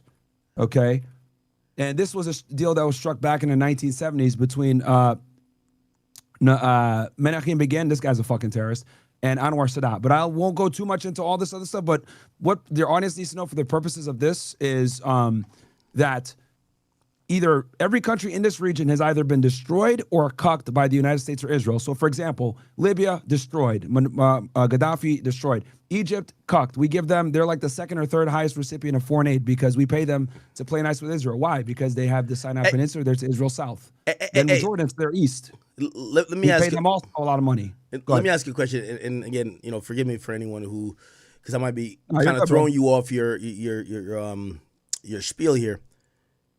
So when I kind of went into trying to explain it to everyone, and I really went down the history of Iran, and I know you're not exactly Iranian, but it's in the same region. So Iran, that was known as Persia before, goes into like ancient times. Say again? That's like ancient times. Yeah. But I know what you're referring to, though. Okay. Yeah, go ahead. So it goes into like this like World War. When the World War I happens, they're like this kind of like neutral figure, and it's around that time that it gets known and kind of like realized for its really important asset, which is oil. And the British was I'm already ahead of you. I know who you're talking about right now. We're getting it. You're talking about Operation Ajax. This is when the West. Yeah. This was like one of the first democratically elected guys in post World War II, and what ended up happening was Operation Ajax. The United States, the Mossad, and Israel worked to get this guy out of here because he nationalized oil. Yes. And England wanted access to the oil. So this was the beginning of the end. So there's been Western intervention wait, for a long time. Wait, you said who worked to? So from when I researched, it was like it was the CIA and British intelligence. Was Israel involved in that? Yes, it was Israel, because Israel is a brand new country at this point. So they're trying to stabilize the region because they were created in 1948. Yeah. Then it was the United States and the MI6. You can see it right here. Yeah. They had a coup, Operation Ajax, and they basically got him out of there. And that led to the Shah, right? The first Shah. Pahlav, no, it's the first one? Yeah, the first one. So this guy, this dude pretty much. Pahlav, I don't even know how to say his name, bro. Yeah, Mohammad Reza Pahlavi. So he was a good puppet. I rock with him. Yeah, he was basically a Western puppet is what he was. So this, okay, so we go from the beginning if you want to go Iranian's history, and then I can get into the axis of resistance and what's going on contemporarily. So wait, I guess the question I was going to ask, and it's up to you, you could go whatever way you want to go, but the question that I wanted to ask was, I remember going into after like 2001, which is obviously 9/11, and now we're hearing a lot about the Middle East, and a lot of what Americans used to think is, why do we fucking care? And obviously, the main thing that was being put towards propaganda is like, hey, we're going against these people or countries that are sponsoring terrorism, right? Or they're, hiding terrorists within, their countries. Not only that, we then get kind of like this idea, which kind of makes more sense because everything is capitalism as usual. We get told that the real reason we're beefing with these countries are just strictly over oil. And it appears that with like Iran, yes, oil may have been one of the things, especially for the coup, right? But are we really doing things because of oil to this day, or is it just stability in the region? It's a combination of a bunch of different things. It's energy, it's race tensions, it's religious tensions, a lot of different things going on in the region. So I'll go into Iran first, that like why they're the way that they are. Then I'll get into what led to what happened with what's going on now. So if we go back in Iranian history, we'll start back post World War II. Basically, this guy was democratically elected. We ran a CIA coup with the Brits and the Israelis, got him out of there. This guy comes into power, who's basically a puppet. He gives all of the Iranian resources. He's very Western friendly. Accepts Israel's estate, recognized Israel's estate, which was very controversial back then because the whole Middle Eastern Muslim world did not want Israel there because of the Nakba and everything else that happened with the expulsion of Palestinians. So they overthrow him in 1979 with the Islamic Revolution, who is currently in power now, right? So after that happened, there was, obviously ever since the Islamic Revolution came into power in 1979, Israel's been trying to destroy them, okay? Because they've always presented the biggest challenge to Israeli hegemony in the region. To understand, like, the history, you need to know what the goals are. Israel wants to be the hegemon in the region so that no one else can stop them. This is why they have a nuclear program that's undeclared, that's basically illegal. They've done a lot of false flag attacks. They've done, countless assassinations. The Mossad has some of the highest levels of successful assassinations. They're a very good intelligence agency. That's why they're so good at what they do. But this is the region in general. So, like, when you look at the region, right, all of these countries are either owned by the United States, like Saudi Arabia, Oman, UAE, Bahrain, Kuwait, etc., or they've been destroyed, like Iraq, Syria, Lebanon. Egypt is cocked. Libya was destroyed by us. Wait, Saudi Arabia, like, they rock with home team? Yeah. They're an ally of ours, a big ally of ours. And the reason why they're a big ally of ours is because they're very responsible for the strength of the U.S. dollar with something called the petrodollar. Okay. So that's why, which I can explain that too later on if you want. But just to stay focused on the conflict at hand, then I'm happy to answer anything else. So this is the region, right? So now that we know the different countries that are in the region and kind of where they stand, they've either been destroyed or cucked by the United States and the West and Israel, right? Mostly Israel. Israel's like the bully in the Middle East that's propped up and secured by us. Like, Israel creates problems, and then we come in and bail them out of their problems. So Israel, right, October 7th happens, right? This is also known as Operation Al-Aqsa Flood, okay? And the reason why I'm telling you the operation that they use in Arabic is because it's important to know why they attacked on October 7th. Most Americans think that these guys just invaded for no reason because they wanted to, October 7th attacks, okay. That they just wanted to attack to kill Jews, but that's not really what it was. There's multiple reasons they attacked, both political and religious. There's three main reasons they attacked. Number one, the occupation. The Israelis illegally occupy the Gaza Strip, right, where these people have no rights, no sovereignty, no nothing. They're occupied, they, can't leave, etc.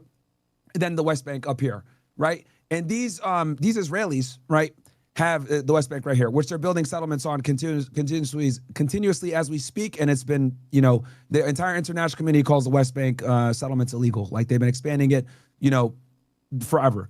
But that's a whole other conversation. But the long story short is the Gaza Strip, Hamas, right? These guys right here, these guys right here, boom, Islamic Resistance Movement. Are they a terrorist group?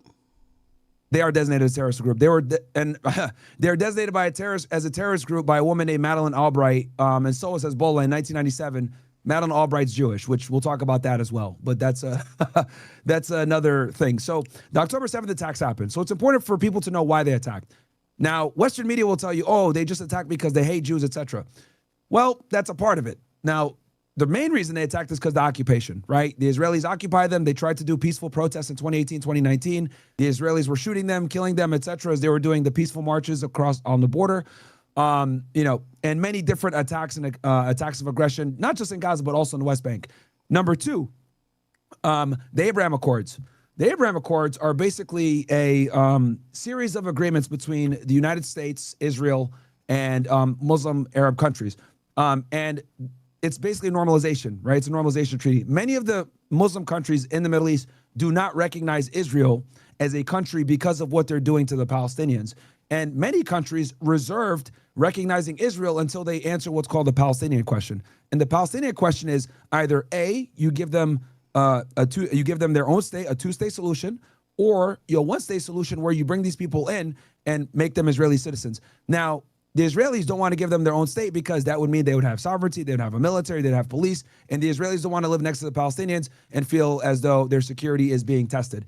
And then the other reason why they don't want to just bring them in as citizens and just give them a passport and give them full-fledged citizenship is because Israel wants to remain a Jewish state. That means it needs to be an 80% majority, and that is so that they can maintain overrepresentation in politics and government, etc.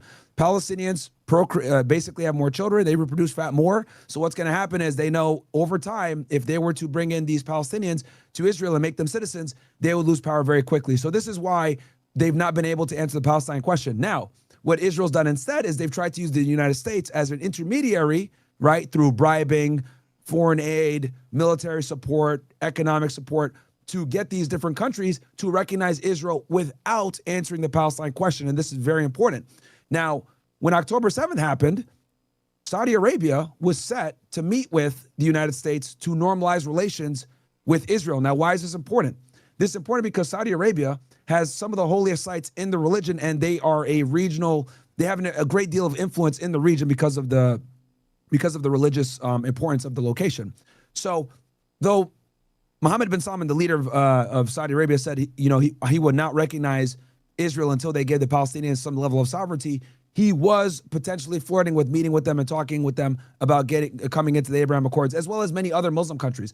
And the Palestinians know that if more Muslim countries join the Abraham Accords, their ability to be free is gone, because now all the leverage that they would have had with the Muslim countries withholding recognizing Israel would be gone. And then the third thing that no one ever talks about is what's called the red heifers. Now, a guy named Abu Ubaidah, this dude right here, because this guy was a spokesperson of Hamas. This guy, they killed him though, but he's the guy that famously used to always do the speeches with the red keffiyeh on. This guy right here. He, after October 7th, he explained why they attacked. So it was the Israeli occupation in Gaza. He's from Hamas? Yeah, he was a spokesperson from Hamas, this guy. So he was, it was the occupation, the Abraham Accords expanding without answering the Palestine question, and then the third one is a religious one. And no one ever talks about this in Western media. The Israelis are trying to destroy something called the Al-Aqsa Mosque, right? And that's why the Palestinians call it Operation Al-Aqsa Flood, right? And the Al-Aqsa Mosque, right, is one of the holiest sites in Islam. And what the Israelis want to do, you got a bunch of like super religious Jewish zealots that want to destroy this mosque and rebuild the temple that was destroyed. And not only do they want to do that, they went to America to find 5 red cows. I kid you not. They went to go they're going to sacrifice red heifers, destroy the mosque, and rebuild the temple. It's like to bring their, well, the Antichrist really, but to bring, their Messiah. So for all of these reasons, both religious, political, etc., my favorite book in the back. For all these reasons, this is why Hamas invaded on October 7th. The Palestine question wasn't getting answered with the Abraham Accords, tightening the noose on their necks and not being able to get their sovereignty. The occupation in Gaza and the imminent destruction of the Al-Aqsa Mosque, because the Israelis are hollowing out the bottom of this mosque. And they're quietly like letting it get destroyed. They're not renewing permits for it to get fixed. They're doing a whole bunch of bullshit, because there's a temple. It's called the Temple Institute, which is a very powerful organization of evangelical Christians and hardcore Jewish zealots that are trying to get this thing destroyed. Right? They don't talk about this publicly because they know it's going to outrage the Muslim world. So those are the reasons why Hamas attacked. Now, it's important to understand that Hamas is a part of what's called the axis of resistance. Right? right here. Where is it? I had it. Okay, they're a part of the Axis of Resistance. The Axis of Resistance is made up of different countries led by Iran and funded by Iran and supported by Iran. So those organizations are, you got Hamas, Hezbollah, who are north in Lebanon. They're located right here to Israel's north. We're going to talk about them too because they're about to get into this war. They literally just declared that they're going to get involved. Wait, who? Hezbollah. This is these guys right here. They terrorists too, right? They're also on the terrorist watch list. Yes, they were designated. They were designated as terrorists the same year as Hamas in '97. So by the Secretary of State Madeleine Albright. Are any of these people Israelis? No. They're all Muslim Arabs. Oh, okay. Yeah, because I've always heard Hezbollah and Hamas. I've always heard like it's basically like Taliban, they're different organizations. So Hamas is based out of the Gaza Strip. These guys are Palestinians, and then Hezbollah are Lebanese. They're up here in Lebanon, based out of Beirut in southern Lebanon. And then you got the Houthis, who are down here in Yemen, right, out of this area, out of the Sana'a area, also known as Ansar Allah. These guys, and right? all three of them are anti-Israel. Yes, all of them are very anti-Israel. Why they don't gang up? That they are ganging up. That's what the Axis of Resistance is. Oh, okay. Yeah, this Axis of Resistance is literally the pushback to Israel, right? So you got Ansar Allah as well, who they're the Houthis. These are the guys that board the ships. These are the pirate niggas. I'm sure you might have heard of it, like terrorists jumping on ships and boarding the ships and everything else like that. It's these guys. Then you got Syria, the Bashar al-Assad regime, right? He was in power for a very long time. He got ousted, and I'll talk about that here in a second, but I just kind of want to give you the landscape of the Middle East. So in Syria is right here, right? You got Damascus right here, right next to Lebanon, right? And then you also have, with the Axis of Resistance, you got also the Popular Mobilization Forces. These guys are out of Iraq, right? And they're also they were some of the ones that were in Iraq going after the consulate, but we'll talk about that later as well. So as you can see, there's multiple factions within this resistance, within this Axis of Resistance. Now you're probably wondering, well, Meyer, why the fuck do they have all these different people? The reason why is because Iran has watched the Middle East fall to Israel, right? And for those of you that might say, well, like, oh, Meyer, what are you talking about? Well, they prophesized this back with something called a clean break memo, right? So back in 1996, Richard Pearl, Douglas Feith, Robert Lowenberg, all these guys are Zionist Jews, by the way, right? Also known as neoconservatives, neocons. They wrote a paper for Benjamin Netanyahu in 1996, the Prime Minister of Israel, this guy, right? Where they Wait, he was president back then? Yeah, bro, he was, yeah. Wait, how long does he serve? Because they keep saying he's a terrorist. So he served intermittently, but he's the longest. I think at this point he just passed Ben Gurion as the longest prime minister of all time in Israel. But there's no term limits? I don't know. I don't think so. But he's been in power the longest cumulatively. But there were periods of time where he wasn't prime minister, then he gets reelected and stuff like that. So, but he's been at power pretty much since the 90s. But yeah, there were periods of time where he wasn't prime minister. But anyway, so they wrote this paper for Benjamin Netanyahu in 1996. And in this paper, they aggressively were talking about getting Saddam Hussein out of power because at the time, Iraq was a huge security threat for Israel, right? And this led to the Iraq operation, everything else like that. That's all a whole other conversation because that's getting into 9/11. I'll leave that alone for now. But the thing you need to know is in this paper, they talked about all the countries that they need to destabilize, 7 Middle Eastern countries. And basically it was all the countries that we have now: Sudan, Libya, Iraq, Syria, Lebanon, Yemen, Iran. Now, all those countries have either been destroyed or are being, controlled by the United States and Israel. The last country standing now is Iran. So Iran is the last country standing in Israel's way of being the hegemony in the region, okay? And they've been trying to do this for decades. So anyone that tries to sit there and say, oh, bro, Iran has been doing X, Y, Z, no, they've been targeting Iran for decades, right? Since 1979, but formally, even with the United States assistance right here, because all these people, Richard Pearl, et cetera, these guys are government officials writing a paper, a national security paper for a foreign government, okay? So now that we know the region, what it looks like, who stands where, what the Axis of Resistance is, now let's get into what happened with the chain of events, right? So October 7th happens, right? And Hamas invades Israel. And during the October 7th attacks, it's important to understand that when that happened, roughly 1,200 Israelis were killed, right? 400 of those people that were killed were IDF, right? Which is considered enemy combatants. It's fair game, right? Look, I hate the loss of life for anybody, but let's be honest here. The Palestinians have a right to resist according to international law. Those are the soldiers for Israel, right? Yes, the IDF is these guys right here. Yeah, that's like their army or their Marines, right? Yes, it's their basically their army. And 400 of them died? On October 7th, yeah, 400 of them died shit. On that day. So, and I'm saying that because it's important I say this. So the 1,200 that died, 400 of them were IDF. So that's considered enemy combatants. According to international law, an occupied people has the right to resist their occupiers. Israel, in every sense of the word, is an occupier. The entire international community knows this. You know, they're an apartheid ethno-supremacy state. It's the truth. It is what it is. So anyway, 400 IDF soldiers were killed on that day. That's fair game. Now, 800 Israelis were killed. Now, this is the controversial part here. Nobody knows how many of those 800 Israelis that were killed were killed by Hamas versus killed by the IDF. Now, you're probably saying, what the hell are you talking about, Myron? What are you talking about? IDF would kill their own people. Well, the Israelis have a doctrine. It's called the Hannibal Directive, right? It's a very controversial military practice.